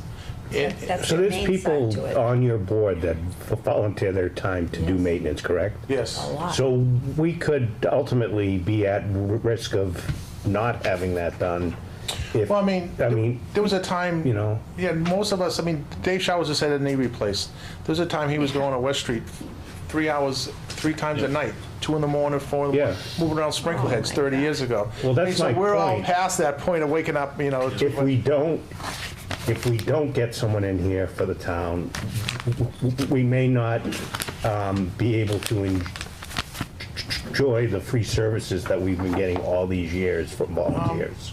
I think it's a combination thing. I think it's time. The town is 8,000 people now. It's just time that there's more services that could be handled over the years. Getting someone in there, so within 3 or 4 years, we'll have things like you can rent a boat, and like you talk about, he doesn't like to pay for services. There'll be a boat down there that you can probably rent if you want to go out on a rowboat. So you'll have additional services you'll pay for, but there'll be additional things you get benefit. Your kid wants to have sailing lessons. Yeah, you may have to spend $20, but he'll hire someone to give sailing lessons. There'll be a sailboat down there. And those are things, the services, like you said, you have to pay for, but they're additional to what we're doing now. If you want to do tennis lessons, there'll be someone, you might have to pay, so much a lesson, but we'll have someone down there using the tennis courts and the times that they're not being taken out. And that person will handle those type of things, bringing in money in certain facilities, above and beyond just general basketball games and other things. I mean, I'm sorry, I think it's time. But Mike, I'll just use an example. When the override failed before I came, by 17 votes, there was a facilities director that the district had, and that ended up being on the chopping block. So it did get cut. So then, I have to deal with it. So what we basically did is we figured out ways that the principals could take responsibility for overseeing the custodial maintenance in their building. I can tell you that didn't work. I think anybody who sees what Mike Anderson does, and he's an example of what we're talking about, when you have a paid professional whose job it is to make sure that these things get done, get planned for, have a vision, the work gets done. And that's the best example I can give you that you all can relate and understand. We do the best we can when we don't have somebody, but if it's possible, and again, you have to decide whether it's possible. At some point, hopefully it will be possible in the town if it's not this year. Because it's going to be even more necessary as time goes on. But just as soon as Mike took over that position, stuff started to happen. And, without Mike, the schools don't function in many ways, right? So he's a central figure. But the point is, that's what happens when you try to have people who are part-time, or who are part-time, that's their part-time job. They've got other things that are competing for their time. Yeah. And so I just would close with that example, that's an example of what you can potentially get the right person. And Mike started at, less than $50,000 when we first hired him. so. Okay. Well, Erin, Jim, Carol. Thank you. Marie, Thank you for good to see your time. And Thank you so we'll much get you for the coming in. We proposals. really appreciate it. We'll get you the proposal. All right, so under old business, we're going to start with the water light merger discussion. So Mike, I know you got the warrant, correct, on that? Yes. All right, so if you could kind of bring us up to speed on that, and then we can kind of take it from there. Well, they already had their legal counsel draw up the warrant, the actual motion may be a little different, or maybe even a lot different, I think, is what they mentioned. But they've also produced the language for the legislative act too. So with, pending final review by our attorneys, that should be good to go. Okay. So Mike, what is, at this point, we have the warrant, what is the process? I know really right now, we are at a point, and we'll open it up for discussion briefly, but we're at a point where we just have to vote to put this on the warrant, correct? Yes. Okay. So with that being said, I'd actually... Well, you haven't voted to put anything on the warrant Right, yet. I know. Yeah. But that's what we are here to do, correct? So with that being said, I'll open it up to any further discussion. We had some members in our last meeting. We appreciated them coming in, and they gave us a lot of information. We had a lot of back and forth. I actually, took that information, and I thought it was valuable. I thought it was really productive.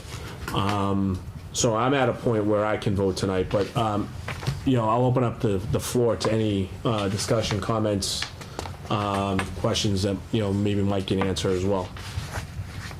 Go ahead, Steve. Yeah, I think I can go with fellow board members with putting it on the warrant.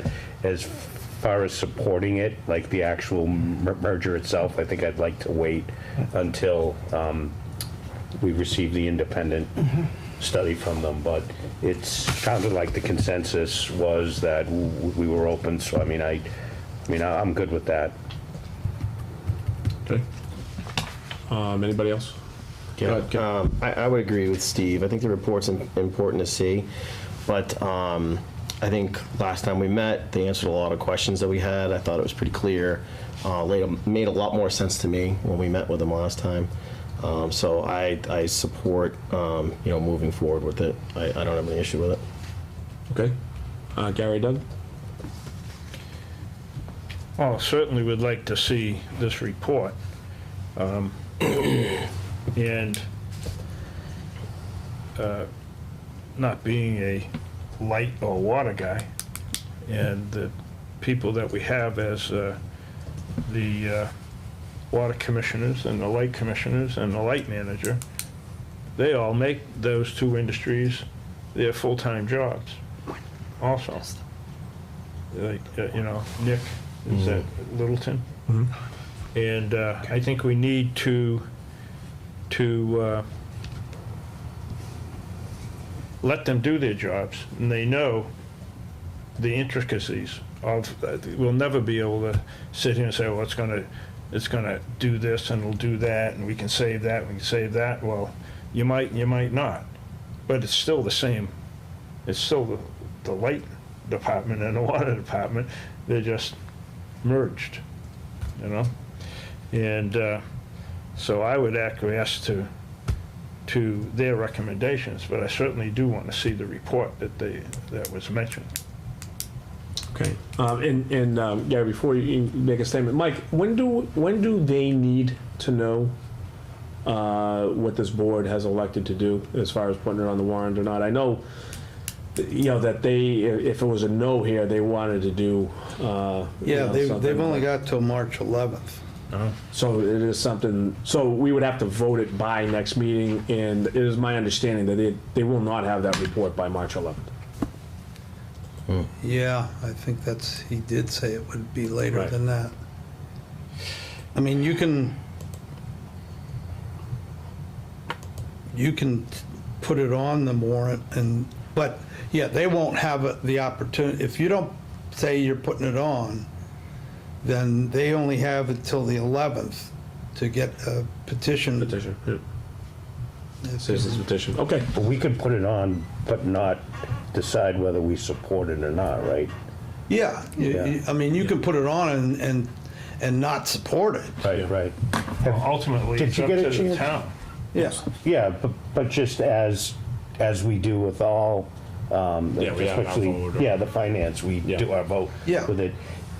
Did you get a chance to ask the treasurer, the accountant, if there were any things we need to be concerned about from an accounting standpoint? No, I did not have that Okay. conversation with her. Okay. Because we may want to just to make sure that we're not, I don't know any examples. I don't think so, Yeah, okay, because it's done in other communities. okay.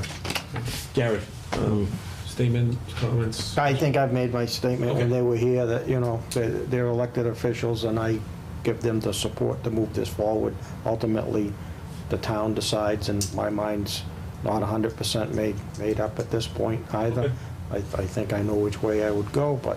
All right, yeah, well- so moving it forward, I mean, I don't know, it's on the draft. I mean, typically, we would vote to take things off more than put them on, but I mean, if you feel that they need our support, I'm willing to do that tonight, that, you know, give the support for them to move this forward, if that helps them in their Well, I know. quest. Yeah, you know, it was important to them, by the way. In my conversations with Nick when this all started, obviously the first thing is they wanted to get this on the warrant, right? But they were really, you know, interested in, it meant a lot to them to get the support, you know, of this board. And in a town meeting, you know, here that, you know, Board of Selectmen, you know, supported, you know, this action as well.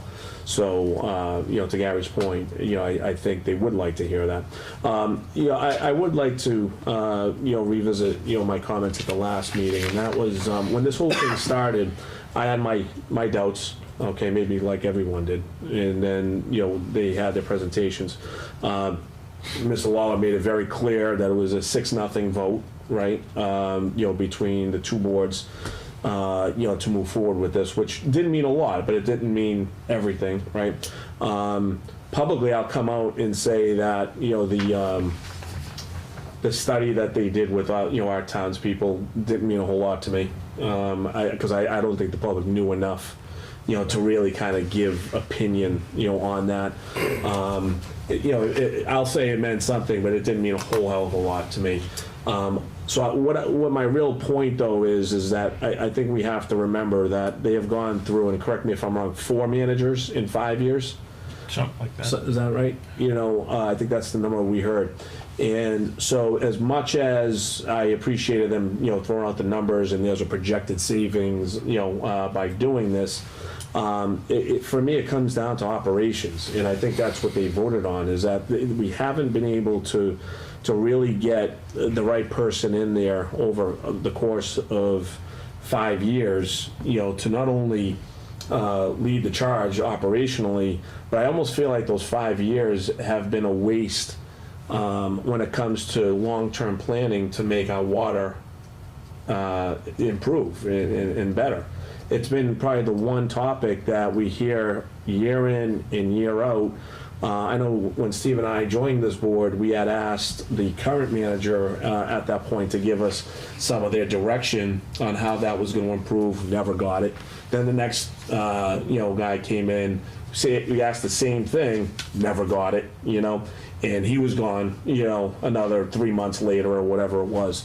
So I'm looking for continuity here. I'm really looking for a strong management team to not only head operations, but to lay a foundation that, supports both short and long-term, growth, both presentation, but also implementation to make our water better. It frustrates me when I hear people saying that, the water's orange this day, I have to do this, I have to do that. It's not fair, whereas at least if we had a management team that was open to our public to say, yeah, we have a lot of issues, it's not gonna get any better in a couple of years, but you know what, maybe in 3 years, if we do this, this, and this, we'll see some improvements, because this is what we're doing, We just haven't had that. And for me, that's what this is about. I think there would be continuity and some strong management in there. David Schofield, I have all the confidence in. He's done a great job with our light department, and yeah, there'll be a learning curve, right? Because I said it, electric and water don't go together, right? But at the same time, it comes down to management style. The preparation, to manage a team. He'll have some help, right? They were talking about an engineer coming in and helping, with some of the savings. So I'm gonna, again, I had my reservations, but I think I am in full support to at least put it on the warrant and give it to the people, to decide from there, just based on Right, their. and they'll have small systems, water. Bruce Trumbull, who's right now acting as the kind of water department manager, and they'll still have his services after any merger to help with the transition, and even beyond the transition, if there was some water knowledge needed that they didn't have or the commissioners didn't have. Yep. Okay. So listen, I think, to Gary's point, so when do we typically, I thought it was like a few weeks before that we go through all the items and we vote, if they have to do with us, to say that the selectmen voted unanimously to support this article. When do we typically do that? Anytime after you close it, but at no later than we have to, no later than the end of March. Okay. Probably the March 25th meeting. Yeah, We don't have to you can vote. do it March 25th. Okay. But that's your drop dead date. Oh, we'll get the independent report before then. Well, but here's the thing, don't forget, I don't want to step on the water, they have to know by March 11th. Oh, it's going on, so if it goes on, you don't have to vote for it to go on, right? Well, don't. I think It's on the draft right now. It's on It's the on the draft. draft, but don't we have to vote to kind of keep it there? You should, in order for them not to have to go out and do a Gotcha. petition warrant article, you should vote tonight I get you, to okay. say it's going on. Okay. Yeah. You're not saying you're supporting it. Gotcha, okay, yeah, I'm fine with it. Okay, Good. all right. So if there is no other discussion, can I have a motion? Just one. Oh, yeah. Okay. There's another article, Mike, to do with the water department, well, there's a couple. But this is the one for the water storage tank and bonding now. Wasn't there something already on there, or is just doing the streets now? No, it's kind of a do-over. Okay, Because, one of those, okay. yeah, they didn't spend all their money. As a matter of fact, they only spent a very small portion, and so the bond they bonded. They didn't bond everything they needed at the Okay. time. Okay. So that's why, So this is probably like the street work, because that's what I mean, the tower's up. But I don't think we've done any of the street work that's on here, so it's, yeah, there's other projects that But why- they thought they were gonna be able to use, but we paid for it, we didn't pay for it with a full bond, we paid for it with short-term financing. So this is, on the anticipation notes? yes. Yeah. So now they've got to redo the bond Okay, for the long term. thank you. All right, so can I have a motion? Mr. Chair, I move that we approve the light department, water department merger. Place it on the warrant. It's currently known as ATM 19-15. Is that what we need? Mike, is that okay?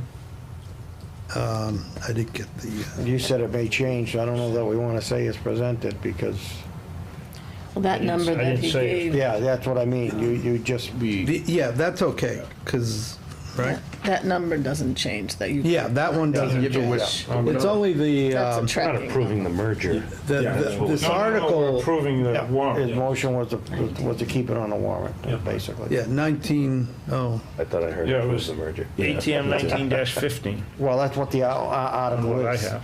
okay. Maybe I didn't. Approve the article, go on the warrant. Yes. It should be the motion, not approve the merger. Well, I think he was just describing the article. That's what the article is about. Okay. All right, well, there was that discussion. Yeah, I think I'll second it. I don't know if I got a second or not, but I'll second. 1915 is good. Okay. I didn't read it with my glasses on, so.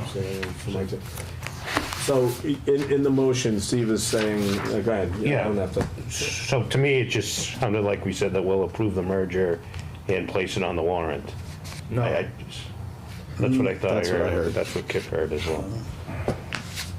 It should, well, I thought I said that to approve, and I just read the title. Approve the light department, water department merger warrant article ATM 19-15.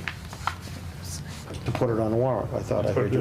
Yeah. Put it on the No, warrant. that's, did you say that? I thought I Yeah, heard well, him I say thought that. that's what I said.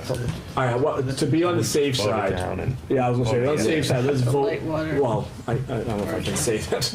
Let's make sure that, it is. Well, they it gotta is read back presented what they. correctly. Well, I was what's, gonna say, can you read that back? I had moved to approve the light water department merger article, though, 19-15.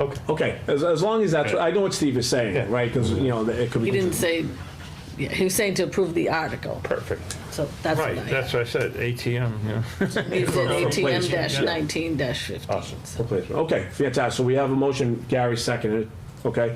Any further discussion? Okay, all those in favor of it going on the article? Aye. Aye. All right. All right, fantastic. All right, next on the agenda, Tilson Small Cell Application Discussion. Mike, I'm gonna have you, once again, kick this off, because I know you've had discussions with everybody on this. Yeah, in your packet is some information I got from a meeting I attended at the Merrimack Valley Planning Commission last week. And I also attended a meeting with Dave Schofield when he met with the Hudson Light Department and the Mansfield Light Department. And they are working on technical and aesthetic regulations. So all those three light departments can promulgate these regulations to, as I said, to control, have technical and aesthetic control over the rights of way.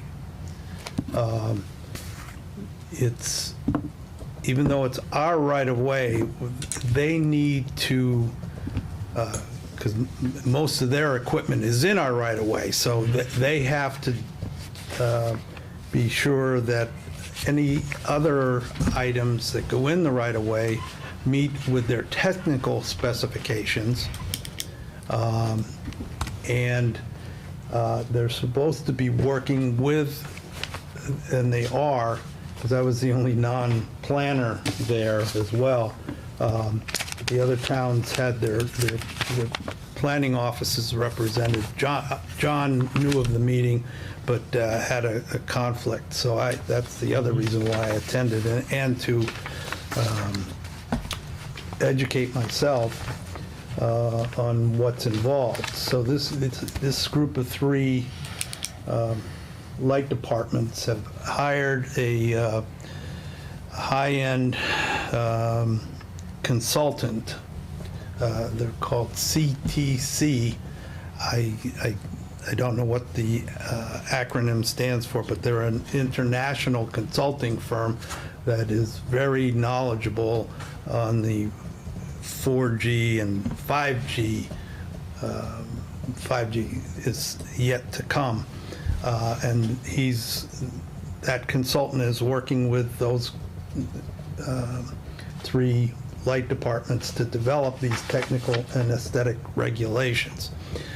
The problem is we're the only game in town that has an official application in front of them.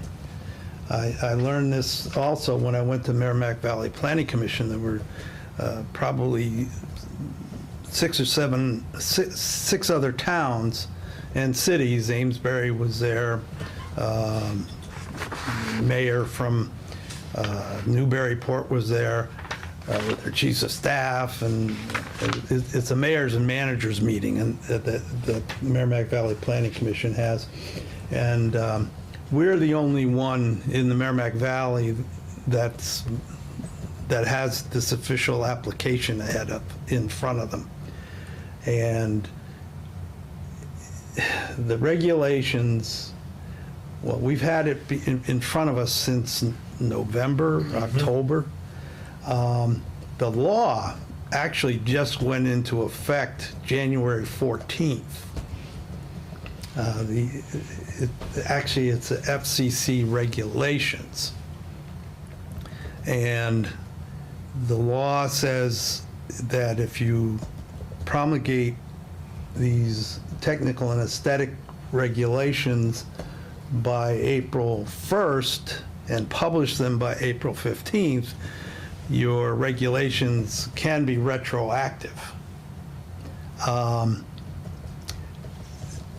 Dave's group is not going to have anything ready by April 1st. So we're kind of on our own.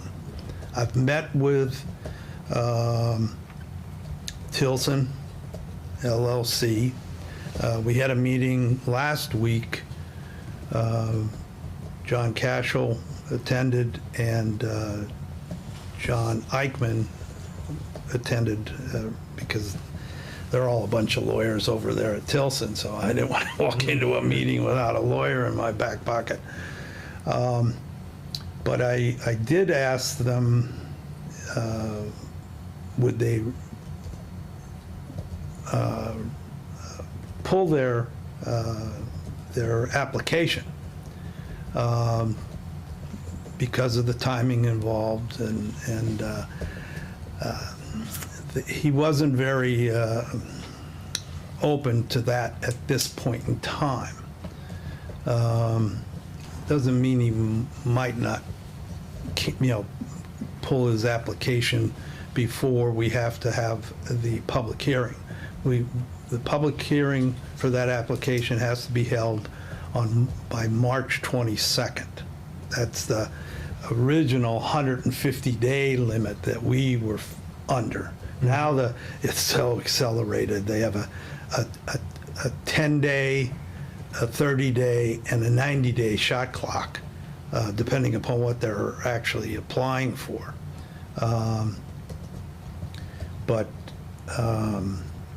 So we're going to meet one more time with Tilson, and this time I'm hoping, because it was school vacation week, Dave was off on vacation and he couldn't attend the meeting.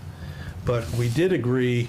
Well, first of all, I said to them, hey, you guys haven't responded to the selectmen with their questions that they had the first time. Right. And they said, what do you mean? We thought we answered all the questions. No, you didn't. Number one, they told you to find another location. Oh, well, we've looked at that, and there's no other location. And I said, we were concerned with the aesthetics. I mean, that was a pretty ugly pole, and you're gonna put it right in our downtown. Yeah. And I had learned through these other meetings that there are a lot of ways you can approach this. You can have metal poles with that cabinet in the base of the pole, run the wires up the middle of the hollow metal pole, and just put a nondescript antenna on top of it. And the problem is you can't treat one carrier different from another one. So if we're going to develop these types of aesthetic regulations, our light department has to follow them too, because they're in our right of way. You can't discriminate. You can't say you need a $50,000 pole and you can use a wooden pole for $2,000. So we are going to meet with Tilson one more time before the 22nd. Actually, the 22nd's Friday. I'm proposing that we have the hearing on the 18th. It's a Monday. Unless we meet with Tilson before the 11th, and we could have a public hearing on the 11th at our regular meeting. This thing that you're working on, this is the bridge policy, is that what? No, there is no, the law makes it clear there's no, towns and cities do not have the right for a moratorium. Okay. Did we communicate that to Rob Hoover? Yeah, Yes. planning. We did, okay. A long conversation. Okay, with good. Is that the conversation today that you had with him? Because I know Rob had reached out. Was it today? Yeah. Oh, today's Yeah, okay. today's Monday, yeah, it was Because today. the last correspondence was, I think, he was expecting that the light department, because he's the one that we basically said should lead this. Yeah. This effort. So he I was had expecting this- a bridge policy, and then he said that the electric department was working on something else, which wasn't Right. the same thing. I had this conversation I'm having with you tonight, this morning with Rob. Okay, good. And he was he understood everything, and he Right. was fine with all the information he now has. Okay. But Because he's the- more the expert, I think, on. Well, Sir. yeah, they need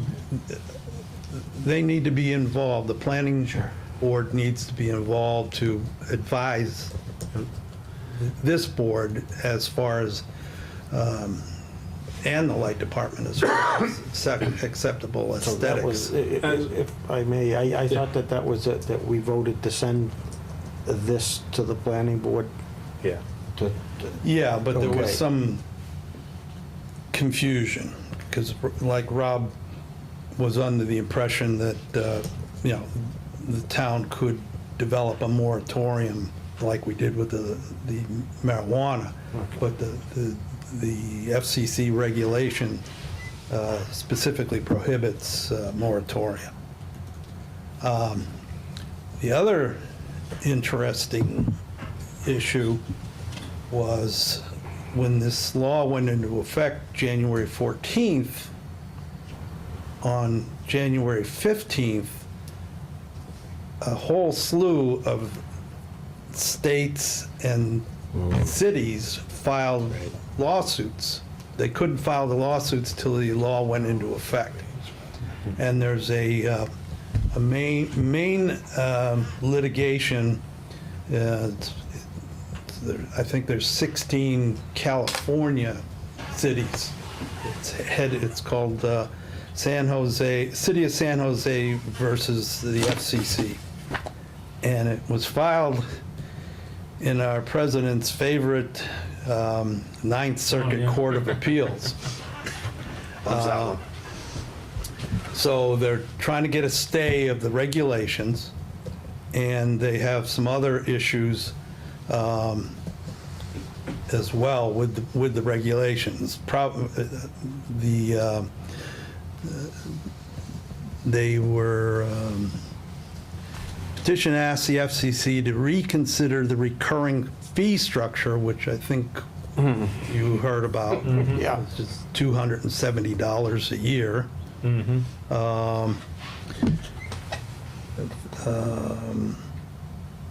Reconsider the fee structure, the definition of effective prohibition, undergrounding, making them put everything underground.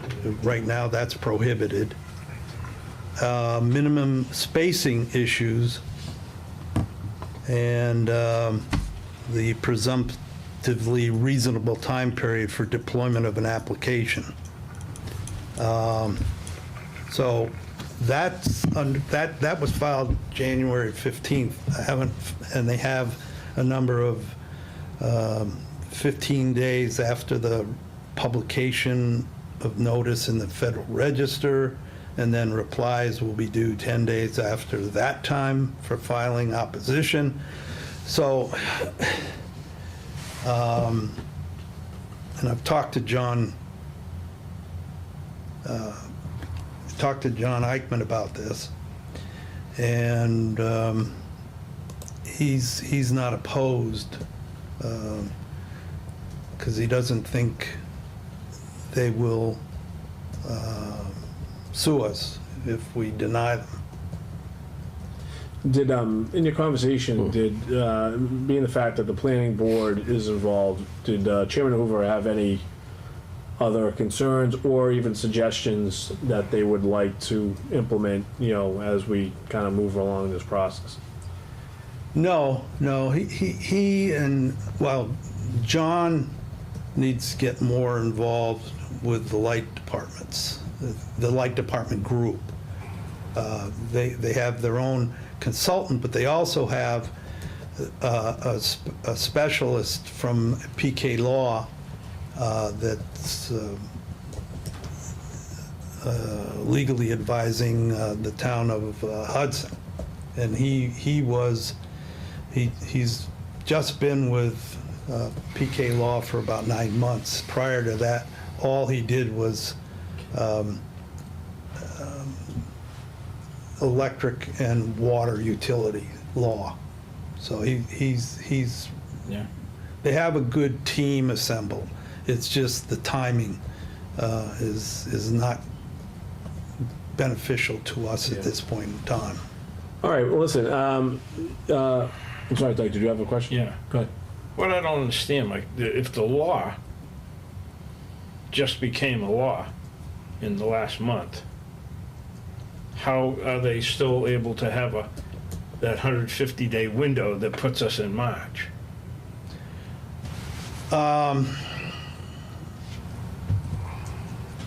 Well, their application came in before the law went into effect. So So there was no law. there were regulations. Right. But they hadn't gone into effect yet. You're right, and that's why I told Tilson, Tim, I said, I don't get a vote, and I'm, I can't speak for the board, but if you come in and try to bully us through, you're gonna not like the answer you get from the board. So if I might, I just think we should use our own utility poles and put the doggone antenna on the top, and we already hang these ugly transformers off of them, Well, let's be careful what we say in a public meeting. No, I am. That's just what I think. Well, it's the, Go ahead, Gary. yeah, I think the thing that we need to know best, and I think Mike's explained it from KP, is it sounds like, I'll say it as, if we don't do the things right, they could end up with the license by us default. So Well, that's the good thing, Gary. The law like if you were going to the planning board and they blew the deadline, right? You know, a 30-day deadline, then Yeah. whatever you ask for is automatically granted. The FCC regulation doesn't say that. So it doesn't say, well, it says you have to basically go to court. Well, what does it cost us to have the public hearing, and can we does that go back on them? No, because we don't have any regulations charging fees for the application, which we could eventually do. Well, we probably need to definitely think of that, but I mean, then what, I mean, if we have a public hearing, we have to advertise. No, we just posted on an agenda. We didn't advertise this public hearing. Oh, we did? Yeah, it was, We had to do, yeah, it what, was, 2 weeks? there was a, Okay. 2 weeks? I 10 days. but- stand corrected then. So, yeah, well, but is that taken in, by this, you mean the earlier license that we did? That was the public hearing that we did? Yeah. Now, isn't that taken in, and doesn't the applicant I pay that? charge the applicant. But we don't have an application form of that type right now for this tower. that's right. So we need to, as a town, work on that. That's part of the technical and aesthetic Yeah. regulations. Okay. But I mean, you know, to me, just, I know you can say that FCC doesn't say that, but I just assume have the public hearing and say no. I mean, I'm going just by my memory of what came before us. You know, I didn't go back and dig on this thing, but,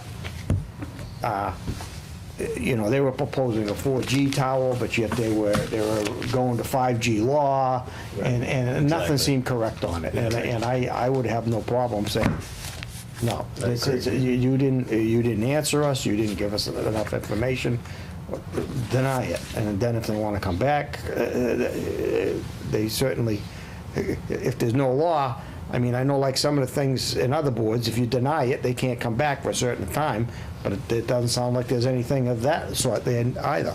No, And So we could John deny- Eichman is definitely recommending that we hold the public hearing. Okay.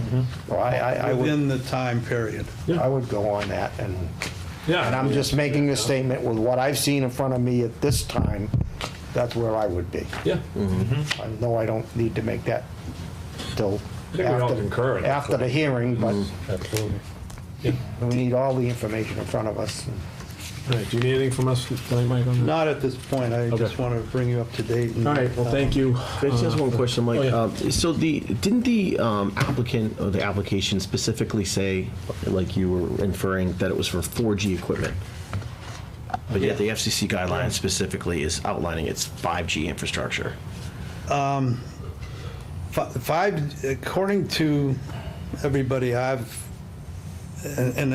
matter of fact, according to Lindsay DeRoche, Director of the Telecommunications and Cable, 5G doesn't even exist yet. Not really, no. It won't be at the earliest next year at this time, but not till at least 2020. But the FCC, they just call it, you know, it's a small cell order. They're not really differentiating, as far as I could say, between 4G and 5G. It's all small cell. Right. And the other side of that too is that, you know, they didn't, at least I didn't see it, give any background information in terms of any types of health risks associated with this different technology. And that's part of the FCC order as well. Yeah, and I mean, that's one of the technical aspects that the light departments were concerned about, because they're putting their guys up on the pole next to these radio frequencies, and they don't know what they're going to do to it. Or the pole could be next to a building, you know, second floor window where somebody's in an office, or it could be somebody's home, a residence, and that RF is going to be bombarding the the occupants of that building, because it does go through, as much as they say it needs direct line of sight, it's pretty good at going through buildings in short range. Now, that all being said, I mean, this is the wave of the future, and it's going to happen. Right. There's no stopping it. We just need to figure out what we want. Yeah. When you say it's the wave of the future, it's what that industry is telling us is the wave of the future. They're telling us that we need this. Basically, it's not. We do. No, but they're telling. I mean, you know, it's not the way. With the amount of activity, they call the Internet of Everything, right? Or the Internet of Things. Yeah, right? yeah, IoT. I mean, everything is going to be demanding space and allocation on the network. That's So a they good have to idea. have something that speeds that up. Yep. And it's kind of like what they do with fiber optics when fiber was the, you know, and then they could split out your different colors on the different strands, could be all different data. You know, Steve, I just got one of these. I want to make sure it works. Oh, we all saw this. Chip, you all set? Yes. All right, guys, we gotta move on. So Mike, just keep us posted on. I have one more question on it, Joe. Everything. Might be important. All right, very, very quickly, because we're gonna move on. We probably won't be prepared to do anything for this upcoming warrant, then it sounds like. Because, I mean, usually these things end up going on a warrant. It's not required for warrant. It can be a selectman's Okay, thank you. regulation. All right, moving on. So we're gonna go skip down to limiting the marijuana retail outlets bylaw. So we had a conversation at the last meeting that we had to cut a little short just because we were running out of time, just like we are now. So this is more of picking up on that. We had talked a little bit about limiting again, another retail outlet in town. We have HP already, so this is more just retail oriented. We talked about some laws, around that, what it would take on the bylaw side. So with that being said, I know Steve has some information that he'd like to share. Yeah, that's great. I appreciate it, Mr. Chair. Can I project this on the screen, Janet? Yeah. HD wire. Yeah. I don't have HDMIs or whatever they use for converter. Adapters, though. Yeah, That's fine. This is a good segue into this. Do you have one? I don't even know what this is. Is it this here? Only one. Have you seen this one? Maybe not. You have the regular HDMI. Don't you on the other side? Yeah, but then we do.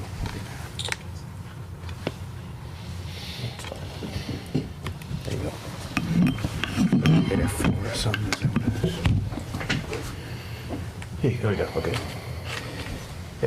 Yeah, I was going to say, this is a good segue. We go from the government producing the laws before the technology to the state allowing the businesses before we write the laws. So this is actually, that was supposed to be a joke, guys. I smile. Chicken for the egg. Hold on a second. How do I get this Don't done? quit your day job. I will. Let me get it just all right. So basically, what we had, as Joe had mentioned, we talked about this.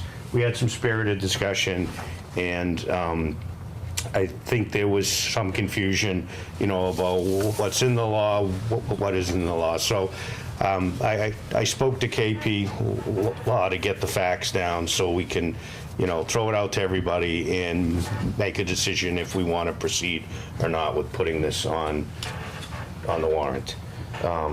So basically, what I wanted to talk about tonight was just that, what's the proposal? Why do I think it's a good idea to support it? And what the procedures are. These two items here, I had just asked questions to the attorneys, so it's just information only. There isn't any call to action or any proposal for those. I just wanted you guys to be aware of that. So if we go into the retail establishments proposal, so what I'm proposing here is that we pass a bylaw that's limiting the number of marijuana retailers to 10% of the number of liquor license that are issued pursuant to General Law, Chapter 138, Section 15 in the town. So there was some confusion about, does that include, you know, restaurants and not? It only includes package stores and places that we authorize the sale of beverages to not be drunk on premises. So that would include Crosby. So today, we have 3 active licenses, one for Johnny's Place, one for Georgetown Liquors, and one's for Crosby's. We do have the authority to grant up to 7 pursuant to Section 15. So that's the reason why I put the 10% instead of 20, because if we had 20%, we would be up, what, to 1.4, so that would allow 2 retail establishments right in town. So, as I mentioned here, the proposal will limit the retail sales of marijuana to 1 establishment in Georgetown, which, as we all know, there already is one in town. Hasn't opened yet, haven't seen what the impact is going to be to the town, but we do have one, and I'm proposing that we stick with that. So, per KP law, the threshold does not apply to non-retail establishments, so any question about is this going to impact the growers, cultivators, all that, it does not. It only talks about the retail establishments. You guys have any questions on that? No, I mean, I was just going over, I mean, a lot of what in the minutes reflect, so. Okay. Yeah, this is coming back and. Yeah, I just wanted to confirm discussion that, last 'cause week we was very had- similar. Yep, Last exactly. meeting. Okay, and then, you know, the question, why limit it, right? And again, these are just opinions that I have. You know, I think we need to limit the town's risk. The industry is still in an infancy stage. I actually asked KP Law if other towns have done that, you know, have done the 20% or the 10% limitations, and I just quoted the response that I got for KP Law saying that many towns have limited the number of establishments. The primary reason was to control the rollout and the growth of the establishments, you know, because it's a new industry and there's still uncertain impacts on the community. I think the other reason why I think that we should go this route is our residents had voiced their desire for smart growth in the strategic plan. So, you know, I think we need to work a little bit harder to get other types of businesses in town, as opposed to saturating it, you know, with one type. Buffer zone requirements, again, I think we know that, you know, we have certain bylaws that say that you can't be within 300 feet if, you know, if it's a sporting facility that houses kids or schools or any type of facility that children would congregate in. So that's another reason. You know, retain the small town feel and the character of a bedroom community, which is what we are, whether we all agree it or not. We're a bedroom community. And then just obviously traffic issues, right? So we know that dispensaries outside of growing, you know, there's going to be frequent, you know, there's going to be a lot of people there. You know, they're going to be going in and out. There's going to be traffic issues. And the last piece here was the procedures of it. So I'll just read exactly what KP Law told me. So there's 2 different procedures for proceeding, right? It all depends on how the municipality voted on the ballot to legalize marijuana in 2016. So because we voted yes, then the question has to be posed to the voters at a regular or special election following a specific process and wording that is set forth in Chapter 94 of the general laws. Because I'm proposing to do the 10%, then it also requires that we need to propose it as a ballot question. So there's 2 steps in the process. One is the bylaw needs to get approved, and then it would go on the ballot. So that's per KP law. That's the way it works if your town voted in favor of legalizing marijuana. And that's pretty much all I have for retail establishments. So I know that there was questions about or comments about that the town was in favor of legalization, but there is an option in there, and it's, it's in there for a reason. So that's all I have for that. I don't know if you guys have questions. Other than that, I can just skip to the social consumption and outdoor growing. Again, this is only for informational purposes only, but it looks like that you cannot do on-site social consumption today, but according to KP law, that there are towns that have adopted zoning bylaws to prohibit the use. I don't know the exact wording on it, but that's something that we could ask them. And then also it was important to note that the municipality needs to opt in via ballot question if they want to support on-site consumption. So again, there's legislation that's still pending for that, to clarify what that process is. So I just wanted you guys to see that. I think the other thing that I did want to note, and I know that all the selectmen received an email. So one of our businesses expressed interest in having it after they told us they wanted to be a closed shop. So I don't know if, I don't know the thought process that they were going to, but I think we need to take a hard look at whether we do want this in town or not. And that's all I wanted, to say about this. Okay. Okay, Gary. Okay. To that, I got a copy of your email. Okay. And 100%, well, not 100% right, because I sort of have asked that question. I don't know if I asked it of that particular one. Do they see in the future, perhaps, having on-site social consumption? But I don't really ask it that way.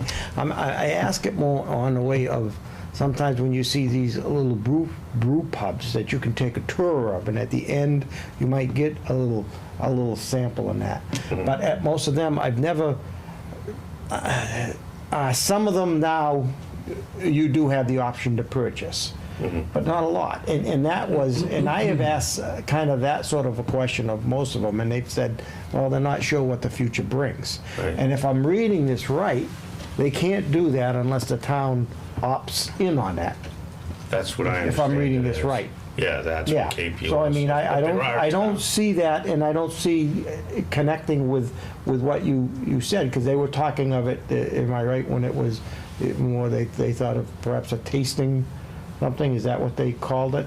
With that Yeah. article that you gave? So I On-site. don't see that as sales. On-site So consumption. much, right? Yes, I see this that is coming on the on-site. on-site consumption. Yeah. If they offered some sort of tasting Yeah. that came up. But Well, that's what this if I'm is. reading this This right, is then on-site we as a town have to opt into that the way it's written now. Right. So we're sort of covered there. Yeah, and again, it's just a question I asked Yeah. them. I didn't go too deep into it, but they did say that there were other towns that that have already adopted zoning bylaws for this, even though it hasn't been fully fleshed out. So I just wanted the board to be aware of it. I'm not asking that we take any action on it, but this is Yeah, I information would, that I got. I see this as if somebody wants to go that route, then at this point, they're gonna have to come to us to say, do we need to take action? Stick along one second, Doug. Mr. Chair, just to remind the board that when this organization that Selectman Sadler is referring to first came before Mike and I, they had mentioned that they'd like to have a tasting room, to which Mike and I replied, that's not going to fly, so take it off the table. And they took it off the table. Now, they do an interview with a newspaper, and they see, well, they have a vision for their business. That's fine. They have a vision for their business. But they already agreed to not having a tasting room. I just wanted to make sure that everybody was clear on that. Sure. Okay.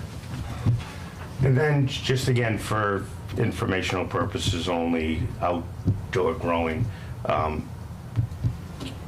KP Law basically says in their opinion, the town cannot restrict outdoor growing for personal use, but we could restrict it for commercial growing. And again, that's just for informational purposes only. If we're concerned about it in the future, that may be something that we want to take a look at. But I think predominantly what we wanted to talk about today was restricting the number of retail establishments.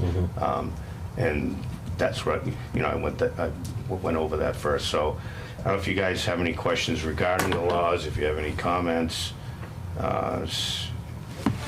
So first of all, Steve, thank you Sure. for contacting them and putting this on the screen. It's really helpful information. Kip, go ahead. Yeah, no, just, so this is great. This makes a lot more sense to me. I know that, there was some, not confusion, but just some clarifications that I think we were looking to have. Just, if the town, let's say we adopted this and this law goes into, or this bylaw goes into effect, is the same process to reverse it?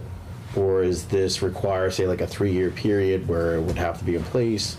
Or is it just the same exact procedure to back it out if the town decided to do that? I think it's like any type of bylaw, right? If you get it on the warrant. Wasn't there, I thought there was something about 3 years. I don't know. Okay.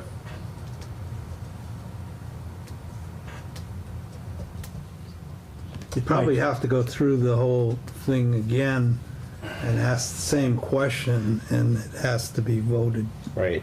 in the negative. Right. Did you, Okay. Or you can increase it to 20%. Sure. Which would allow additional ones. That's obviously if you grant more liquor license. So.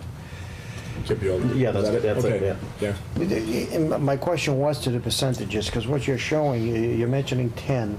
Right. Pass a bylaw, but what does the state say that we're at now? Because this is looking very similar to what we discussed at our last meeting.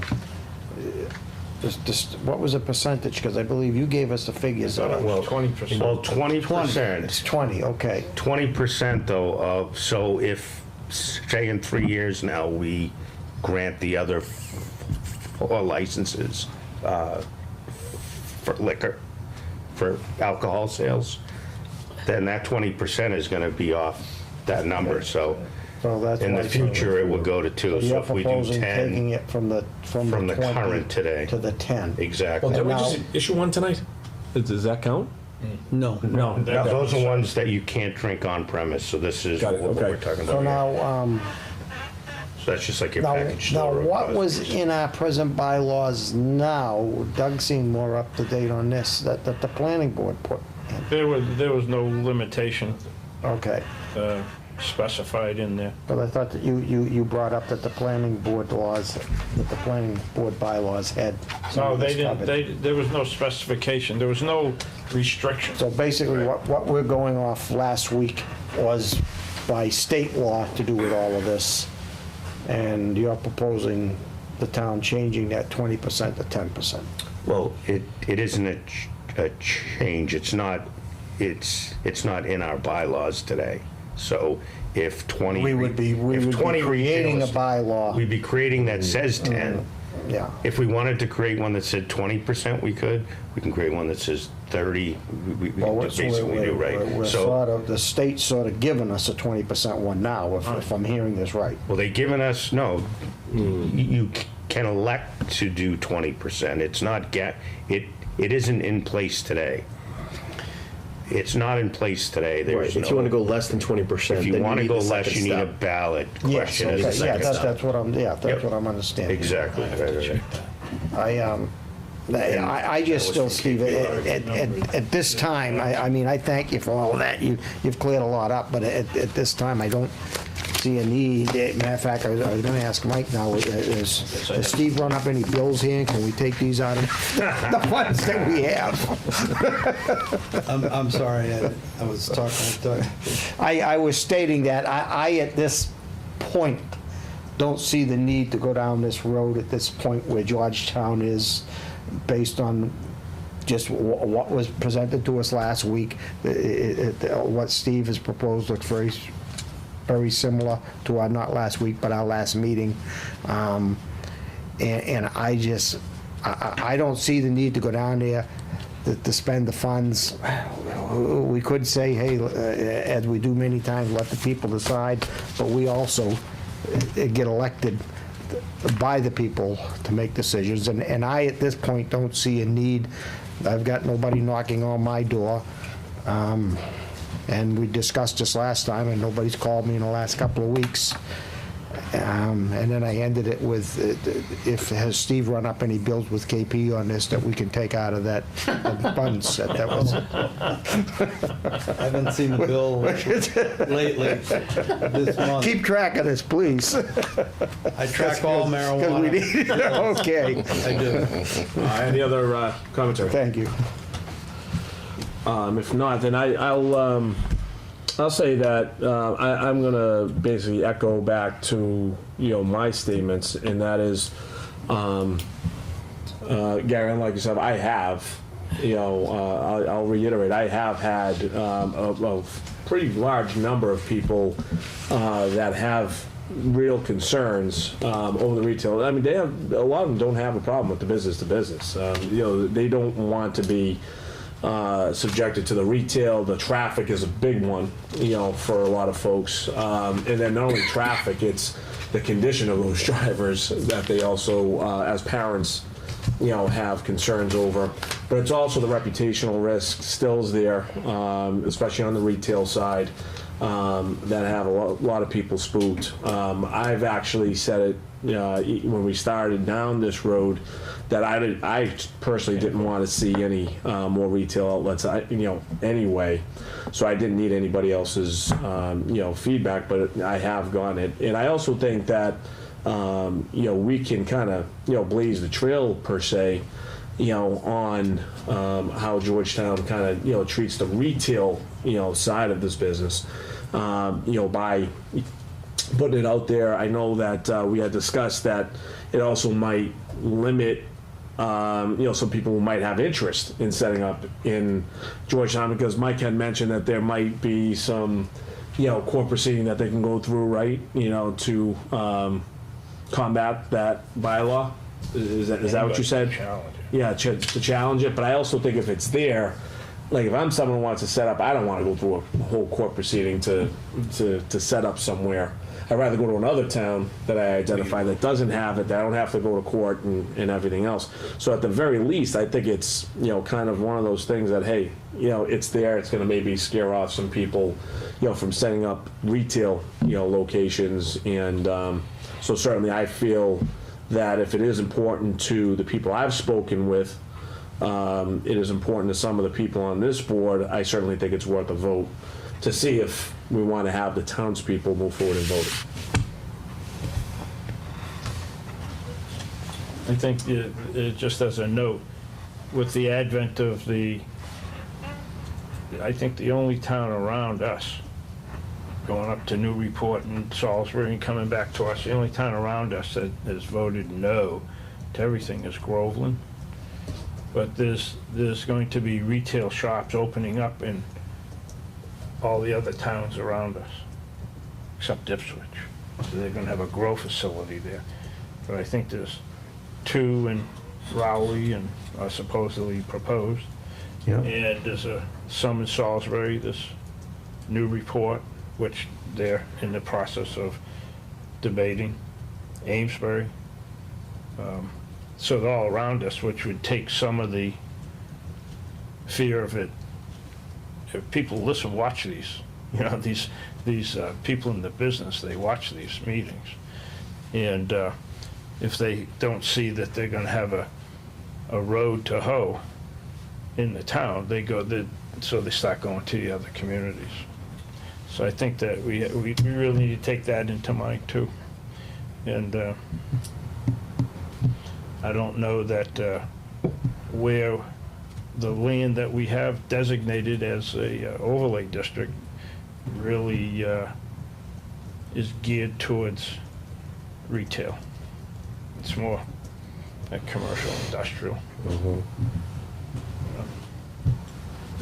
And I think that a lot of the land that we think that's around town has really been spoken for already.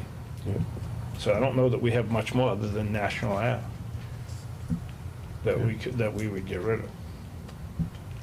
Yeah, it's just, it's more to Oh, reduce. no. Yeah, it's more to reduce the risk provided the Yeah. town. And I think we can all agree that it's still in the infancy stage, and we don't know what's gonna happen. We don't know how it's gonna be received in town. I hope Healthy Farms does a great job with it, and we don't see a lot of traffic. It's in a perfect location, I think. Of all places in town, we start encroaching on residential areas, even though they're within the overlay district. It's gonna have a big impact, so, who knows, in 3 years, we can say, hey, these places are great, let's get rid of the They're gonna be bylaw. moved out in 3 years You can't. when the consolidation, Yeah, you the can't predict the consolidation's future, I beginning. agree, but. So one thing I want to make, because you brought up Healthy Farms, Steve, and I want to mention this before it goes. Healthy Farms is going to be changing their name to Mission, or Missions. I think it's Mission. Okay. And that's with that company Forefront that purchased them. So they're rebranding. Yeah, just so you know. And they're going through that process with the state. Yeah. And they've already started with the planning board. Yep. About a possible expansion into the unused area for laboratories and growing. And then, once a building permit is issued, then another window within the host agreement for the medical opens up that we would have to negotiate. Yeah. Okay. All right. So listen, at this point in time, we have different attitudes about it. Again, I'd like to, I'd like to vote it to see if we want to, put about. Mike, can we vote that tonight, or would we need to kind of get in touch with legal and see what? Can we vote to ask legal? Yeah, that's what I'm saying. I Yeah, guess to put a that's- bylaw together to put on the article. Sure. The warrant, sorry. This is the first I've seen this. Yep, So did you send that out today? I did, yep. What time? Because I didn't see it like around Yeah, it was this later. afternoon. It was later, yeah. I didn't see that either. I just put, to be honest with you, I had asked KP for this a while ago. I just didn't put this together, so that was, I had that information and we had the discussion, and then I think that there were questions about whether it's already in there or wasn't in there, so I just put it together so it would clarify everything for the board. I have no problem with what the chair wants. I mean, I think you know which direction I'm going, and Sure. but I have no problem with, Okay. if the chair would like to put it to a vote, I'll move. I'll make the motion to put it. I'll move that. I guess the motion would be, do we want to move this to KP Law to put together a Yeah, so yeah. bylaw for this year's town warrant.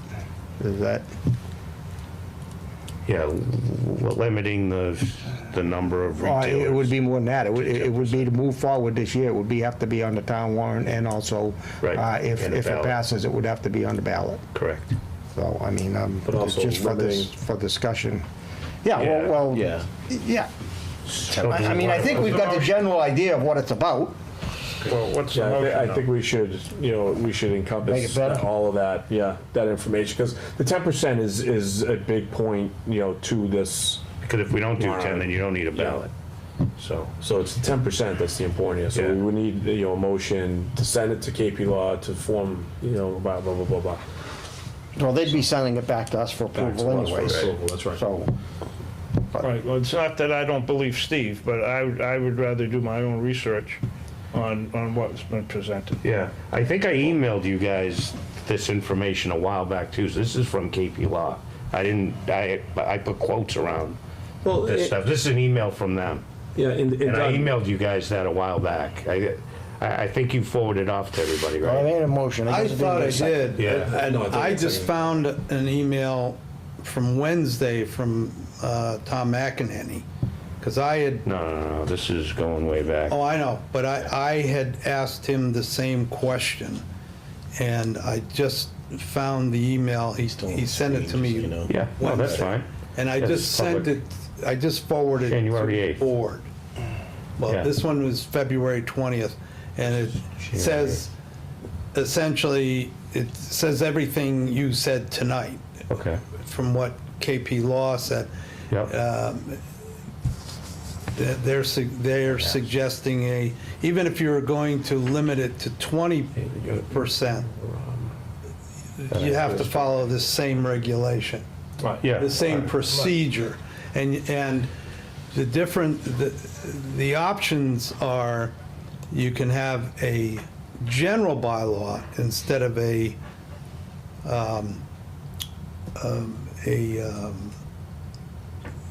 non-general bylaw, which only requires 51% approval. If you do a bylaw developed by the planning board, it's 2/3. And it's a lot easier to, they won't be able to do an official bylaw by town meeting if we went through the planning board. Plus, they already decided they didn't want any limits, or they would have put limits on last year. Well, we could always, we can't get it through town meeting, for town meeting anyway. You could do a general bylaw. Yeah. Yes. A general bylaw we can, okay. You don't have to go through the planning board. Okay. Okay. And we still need the ballot question as well. It's more like, in the letter, it's an option that they recommend. It's belt and suspenders. Because somebody who, if you didn't, because we're a yes town, if we didn't go to ballot and said, well, yeah, we're a yes town, but not when it,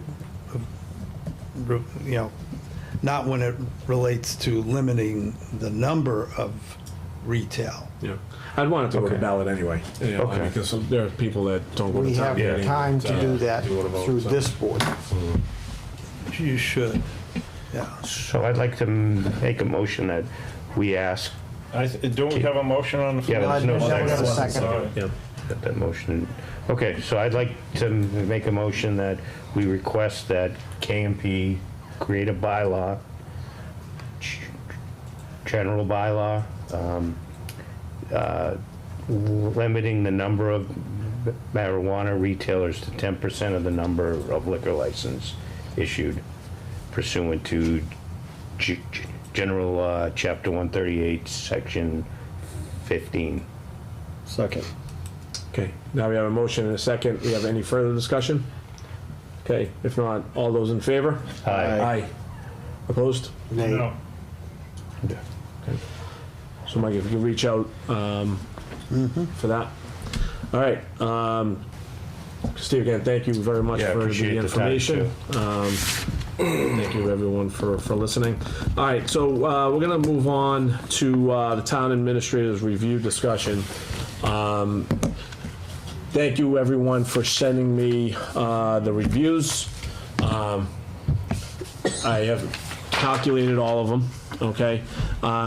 Janet, did you print off the cumulative, or Mike, someone, that we can pass around? I did not. I just have my I own didn't copy. have it. What's that? I didn't have it. I don't know when you sent it, but I didn't. I sent it this afternoon. No? Okay, I didn't get it before I left. all right. So what I'll do is I'll actually go through it with everybody.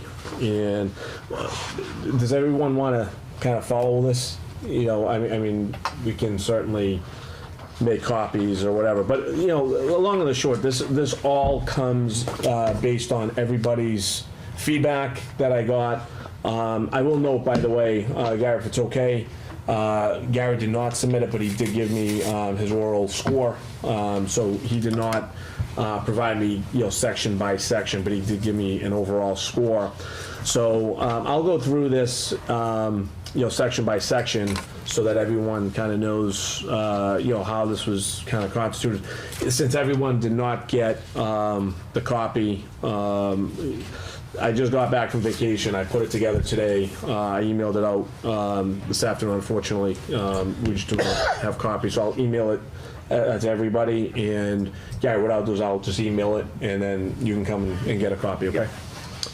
So the first one on the performance factors, and by the way, Mike does have a copy of this. On the professionalism and pride of work, the cumulative score was 3.4375.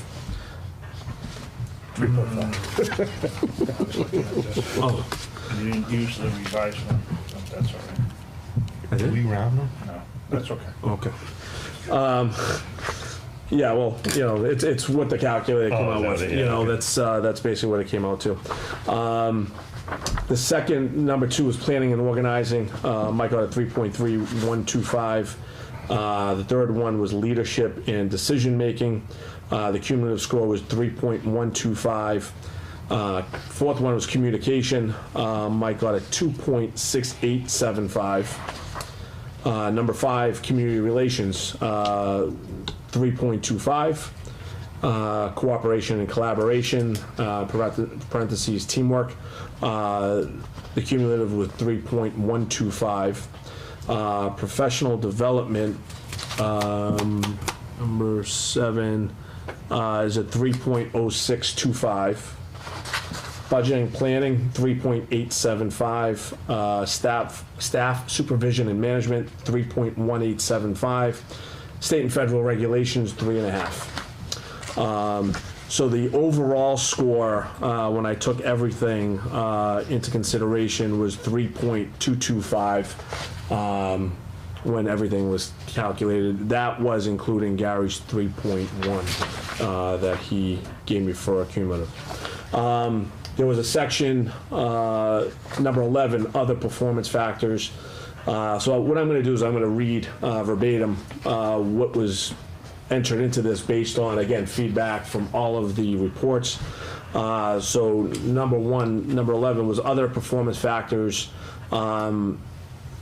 What was entered was, along with Selectman Dawes, Mike has teamed up with Doug to work with our different cannabis businesses that are looking to set up here in Georgetown and get a host agreement worked and signed. Mike worked diligently to help and provide the necessary info for the Board of Selectmen to deliberate and approve the CHAs.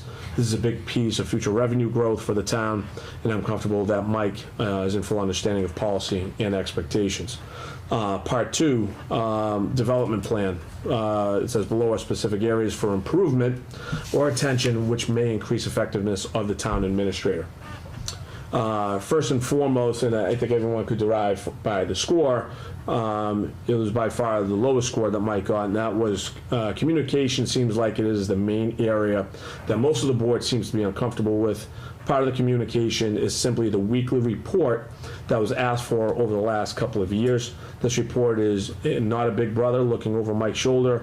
In my opinion, the BOS feels it is more to understand what is being worked on in that week and maybe learn about the progress in certain areas that are outstanding.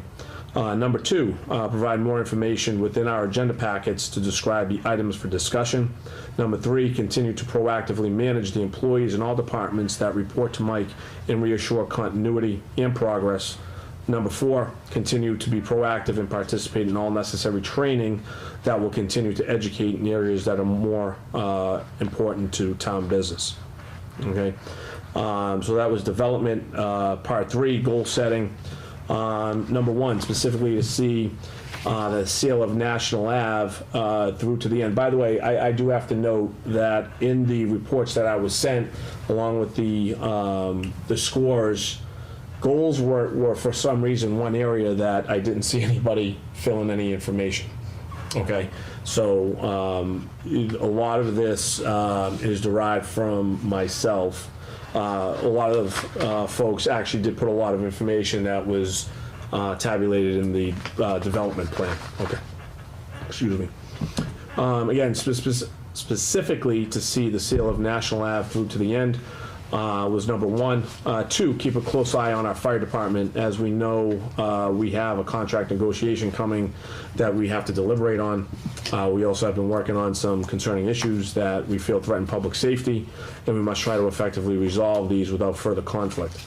Number three goal, continue to provide different ways to fund our reserve accounts while at the same time adding services for our taxpayers in Georgetown. Let's continue to strive for progress there. Number four, continue to stay on top of key legislation that may be coming up that may or may not affect what businesses and host agreements that the Board of Selectmen allow in town.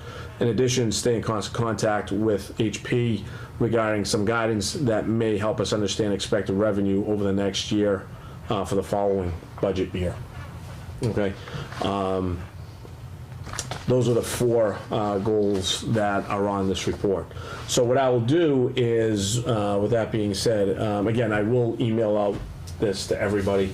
Are there any comments, questions, that we want to bring up in terms of giving Mike some feedback?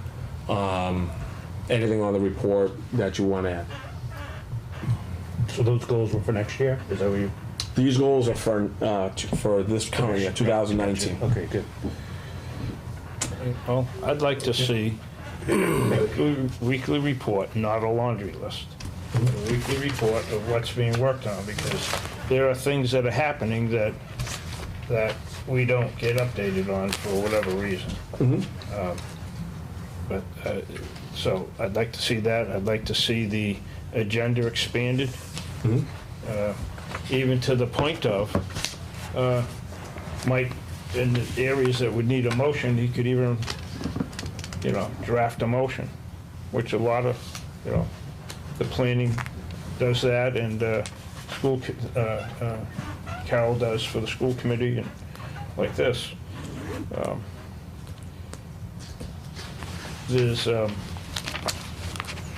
I forgot what the other one, be proactive in seeking grants. Okay, and the first 2 points, Doug, are right here on the development plan, so just to note that, right? Number one and number two. Okay. Anybody else have any comments, questions? Just a couple things. One, so the goals with, the copy that I had, I tried to recreate it so people could type it in. Yeah, You did. But Which is great. did I, maybe it was me, did I not include the goals? Was I missing a page or something? Because I don't remember seeing that now that you say that. Let me see here.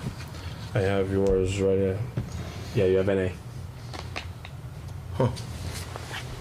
I guess I just missed that one. Okay. But you had a fair number in the goals in the development plan are somewhat similar, right? So you had a fair number in the development plan. So you might have put a majority of your information in that. Yeah, I was looking for my I don't know, it's somewhere in here, but anyway. You want to take a look? Yeah, so the other, I think the weekly report would be great. I totally understand that.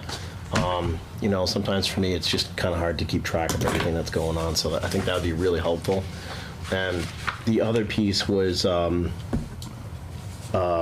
agenda. So just the agenda in, you know, just having some context around that. Sometimes we just read the headline. It's really hard to understand what we're trying to do. Like if it's a decision that needs to be made, if it's just a discussion. Sometimes I just don't even know what it is. And it's you know, a few times it's just been a conversation that you've all had a long time ago and I just didn't know what it was about. But just kind of getting a general sense of what the topic's about and what the goal is. If it's just a discussion, like I said, if it isn't an action item where you're trying to make a decision here, things like that would be super helpful for me. If I could just add on, for example, like with this Tilson thing, we talked about that in November. I think it was November, wasn't it? Whatever it was, almost 150 days ago. Okay, we talked about that, and it just sort of drifted aside with all the other things that come up that we're addressing. Yeah. So you don't really think of it, and we should get a periodic update on those things that are just drifting out there, so that we don't, like tonight, we come to the meeting and say, "Oh my goodness." Yeah. So saying that weekly update, you know, I March spoke 22nd. with Tilson today, or met with Tilson. Yeah, This is yeah. what happened. Yeah. Anything. Okay. Anybody else? Steve? I Gary? think I've made my, you know, the way we're doing this, I went over this with the chair after the last meeting or before, I can't remember, that we have a policy on how we're to do it, and we're not really following that policy. It was difficult for me to go over Mike's, I met with Mike and I told him I don't see that last year we followed our policy and gave him, it says that we're to give him goals that we can measure. So I had not a lot from last year when we did this process to measure against. Yeah, this report was given to everybody. Mike found one, yes, but again, it's not following the policy. It says that we're to do what we did, but then we then get together and go over it, is what it says. And then as a board, we come to a consensus on the goals. Right now, tonight, we've skipped that. You, Mr. Chair, got that together and did that. We've skipped that as a board. So those are some of my... If I could, Gary, wasn't there some regulations that we couldn't go that route? Like the policy that we wrote, I think, I don't know. You brought up the fact, I believe, last time that we have to do it in open meeting, and that, I think, is why we sort of skipped it, because we thought that things had changed. Now, we can do it at an open meeting. We can do a lot of it at a workshop-type meeting. I believe what we used to do is we would, sometimes in the past, we'd get together before the meeting and do just what we're doing now. And we'd all look at what we've got, here's what the other guy gave. We'd know what we all gave, okay? And then we'd say, yeah, let's move this forward, let's move this forward. And so we all sort of had a little bit of a voice in it, a little bit more than what we're getting now. And I think that Mike might have gotten better direction out of that. I mean, my point was, I don't think last year we didn't handle it right, so we didn't give the right direction to Mike, and I had nothing to measure against. But so that I did have some input, I gave Joe an overall score, and I discussed with Mike and said I will try to do better on my part of meeting with Mike and going forward on this. So. And Gary, just so you know, I did not dismiss our conversation, but I was directed this way because of the fear of going against compliance, you know, with open meeting law. And, you know, I have to go that route. If that's, you know, kind of what I'm being directed, you know, at. Well, I mean, Mike helped put together this policy, so I wouldn't think that there's anything in here that's, you know. Well, when was that policy written? I mean, does that policy have to be rewritten? Because if we can't do that, yeah, it might have to be up to you. Yeah. Because that's the thing, feedback I'm I getting. don't, I remember it, and I've got my own copies of it at home, but yeah, one of the things that we're not always good at, it's, I don't know if it's got a date on the end and even has signatures of when it was adopted. So There is new case law from the Supreme Judicial Court on evaluations vis-à-vis what's personnel and what's public and what can be discussed in non-public. It all changed since that was adopted. Yeah, so maybe that's what we have to do more so, Gary, is that. But like I say, I wanted you to know, I did not dismiss Yeah, that. and I didn't try to on it. put it that way. I know. I just wanted. I don't want you to think I followed up on it, and I was instructed that more so that is concerning that it had to be in this form. So go ahead, Steve. Yeah, if I could, so just, I think you did a good job this year, and I think as we've been working together, I can see that. I may have been a little hard on you the first year. I admit it, the first one to admit. I think I was coming from private industry, and I just don't think I knew, the lay of the land here. But with that said, I think it would be helpful if you don't mind or object. Kind of, what are your feelings about what we could do better? Because I know it must be real difficult to actually have 5 people asking you, to do stuff. So it's hard to juggle all that. So what are some of the things that you think would help you be more effective if we, Boy, that's a loaded question. Change every election. And again, you don't have to answer. I just wanted to know what your overall thoughts are. Well, overall thoughts are, I have high expectations on myself, and to just be meeting, and in some cases barely meeting, your expectations is not good enough for me.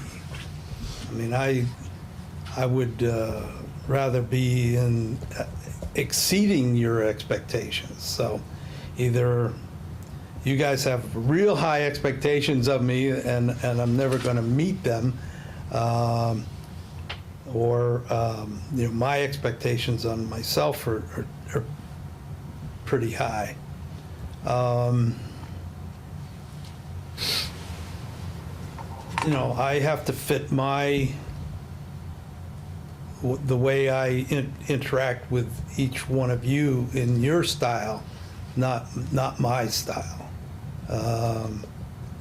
So I react to you. You shouldn't be reacting to my needs.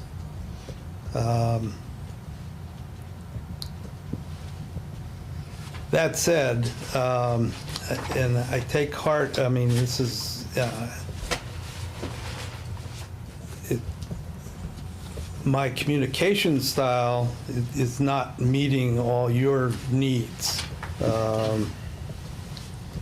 So, I need to do better there.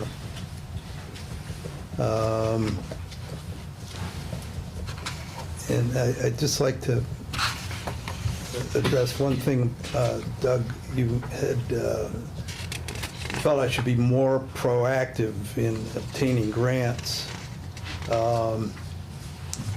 This town, and we don't qualify for many grants. We're a rich community. There's a whole area out there, community development block grants, and there's a lot of money, but we don't. Lawrence qualifies for them. We don't. So when they do come available, we've received 2 community community grants in the last 3 years, we weren't eligible for the middle year. We only can apply every other year. So I've gotten 2 community cabinet grants. One thing, and Gary's the only one still on this board that might remember when we did the energy saving grant.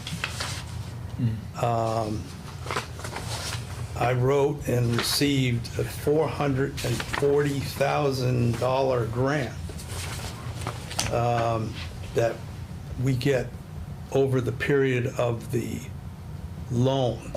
It's a 15-year loan, so we get $40,000 every year based on that grant alone. And even though it's not a grant, I have saved the town by making a management decision to pay a little extra on our automobile insurance, where this year we got a $500,000 fire engine. We've also got 2 $27,000 police cruisers and a $50,000 truck, all in the last 5 years, because we get replacement cost guarantee on those vehicles. So, yeah, I think I've brought in, a lot of savings and a lot of grants to the town in the last 9 years. Well, the truck alone, that was big. Well, that was an insurance decision. It was a good decision that he made. That's not a grant. That wasn't. Would it help? I'm sorry. Stating that I thought there should be more proactivity in seeking grants wasn't any slight on a decision to make an insurance, additional option for that. Yep. It's not a grant. Gotcha. So grants are more, maybe we don't, because the town has, the median income of the town has advanced over the last 20 years, over to like, it's $100 and some odd thousand is median right now. Mike, so going back towards the notes, the weekly updates and the agenda, would it be helpful if we each kind of provide what we're looking for? So then we give you the immediate feedback and say, here's what we're looking for, as opposed to us coming at the end of the year saying that we didn't get what we had asked, but you don't really have any idea what the expectation is from us. Well, I think I do now.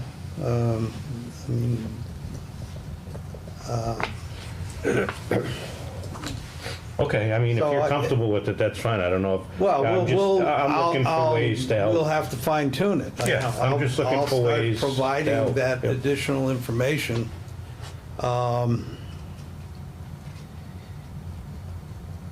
Yeah, we'll just have to maybe hold the line and make sure everything's in on Wednesday instead of Thursday at 12, because that doesn't give Janet any time, or me any time, to embellish on that information. I agree, yep. Normally,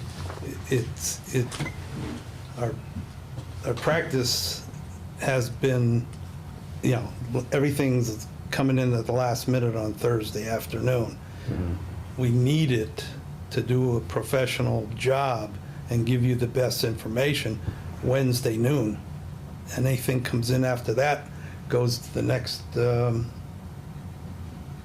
either goes with very little information or it has to wait till the next meeting. Yeah. I think the other thing too, and this is just my final point, is, I mean, I encourage you at the end of the year to, you know, as you told us tonight, you know, the things that you've done, I encourage you to send those to the board. And, you know, toot your own horn, basically, right, as the saying goes, because I think that'll help, you know, because there may be things that we just don't know that you're doing that is helping the town. But again, I mean, I think overall, I think, you know, I think you did a good job this year, and I think at least from my perspective, you know, you met all expectations, and I think was close to exceeding, I think, one of them. So I think overall, good job. Thank you. Thank you, Chief. So listen, as you all have noticed, we're getting late. So two things. Number one, you know, like prior years, we voted on giving Mike a small bonus, you know, for the performance. He went up last year. Last year it was 3.082. That was the second straight year he went up. This year again we're at 3.225. The last couple of years, Mike agreed that we've given him $1,000 bonus. I'd like to throw it out there. I think it's automatic with the score that he got. Yeah, I think that is. What? I think that's automatic with the score that he got. No? No. It's, pretty sure it's higher. Yeah, I remember. Like I think said, it's three and a half. high expectations. Yeah, I think it's 3.5. So what I'd like to do is see if the board, again, just to kind of round table, I'd like to see if we can give them a little bit more this year, from 1,000 to 2,000. Does anybody? I'm fine with that. I think we should know, look over the contract and be sure. I thought it was 275, but I could be wrong. 275 for what? 2.75. 2 point score? No, because we voted 2 straight years to have to give him $1,000, you know, on the bonus. Never mind for. I think it's 3 points. Yeah, I think it's 375. Yeah, it's not 275. 375. Yeah. So if I can get a And I motion. didn't give you a high enough score. So if I can get a motion to provide Mike that bonus, I'd like to hear it. Yeah, I'd like to make a motion that we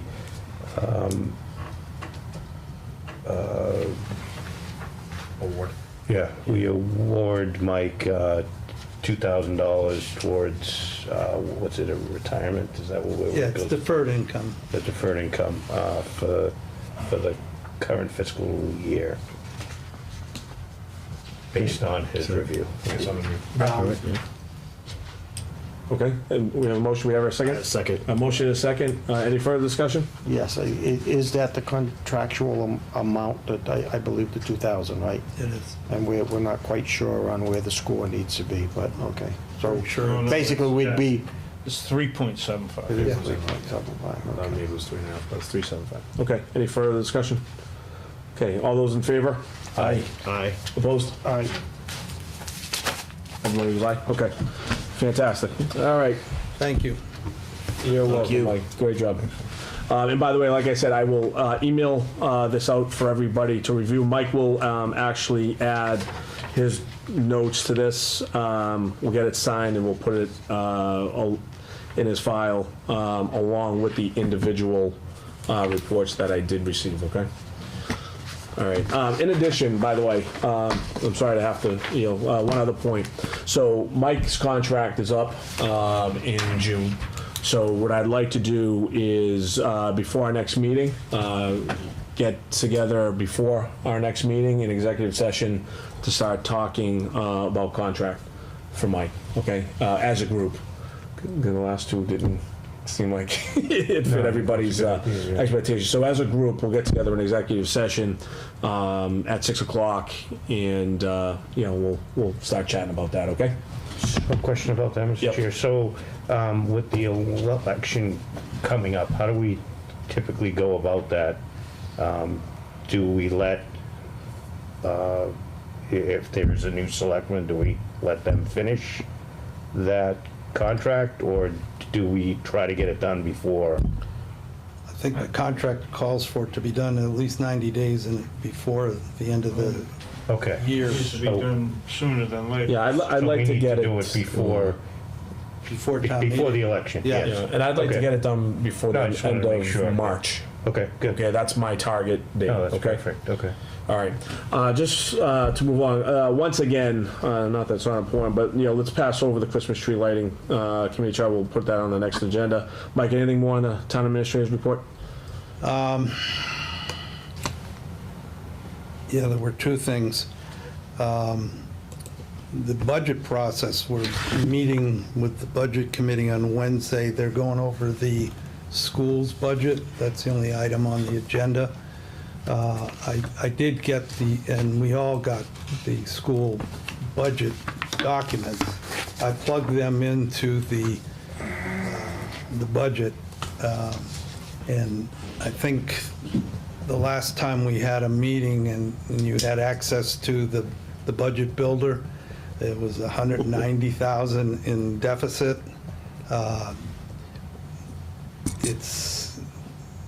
We got a tough row to hoe because we're 460,000 in deficit right now with the all-in school budget on top of the 190.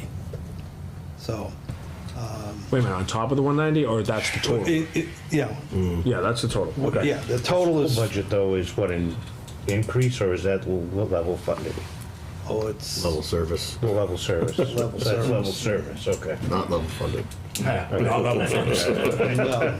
Well, I know that the finance committee asked for both, so that's why Yeah. I asked, right? They said give one for level funded, one level service. Yeah, So that's 460,000, though. What we'll note is that, without really looking at some things that we're gonna obviously have to cut. I mean, there's some things will have, pretty easy for me, I think, to kind of look at and say, we can't do this or this, this year. Well, So- and I have been, I don't want to say preaching, but I've been noting that that doesn't include any cannabis revenue. It's zero. We know we're going to be guaranteed $200,000 for medicinal cannabis from Healthy Farms in 2020. 2020. Yeah. And that, I believe, needs to be in the budget as a revenue. So that would cut our current deficit in half almost. Yeah, and again, there's some other things that, let's not get into them now, but, we can kind of approach those. Anything further, Mike? No. Okay, thank you for that.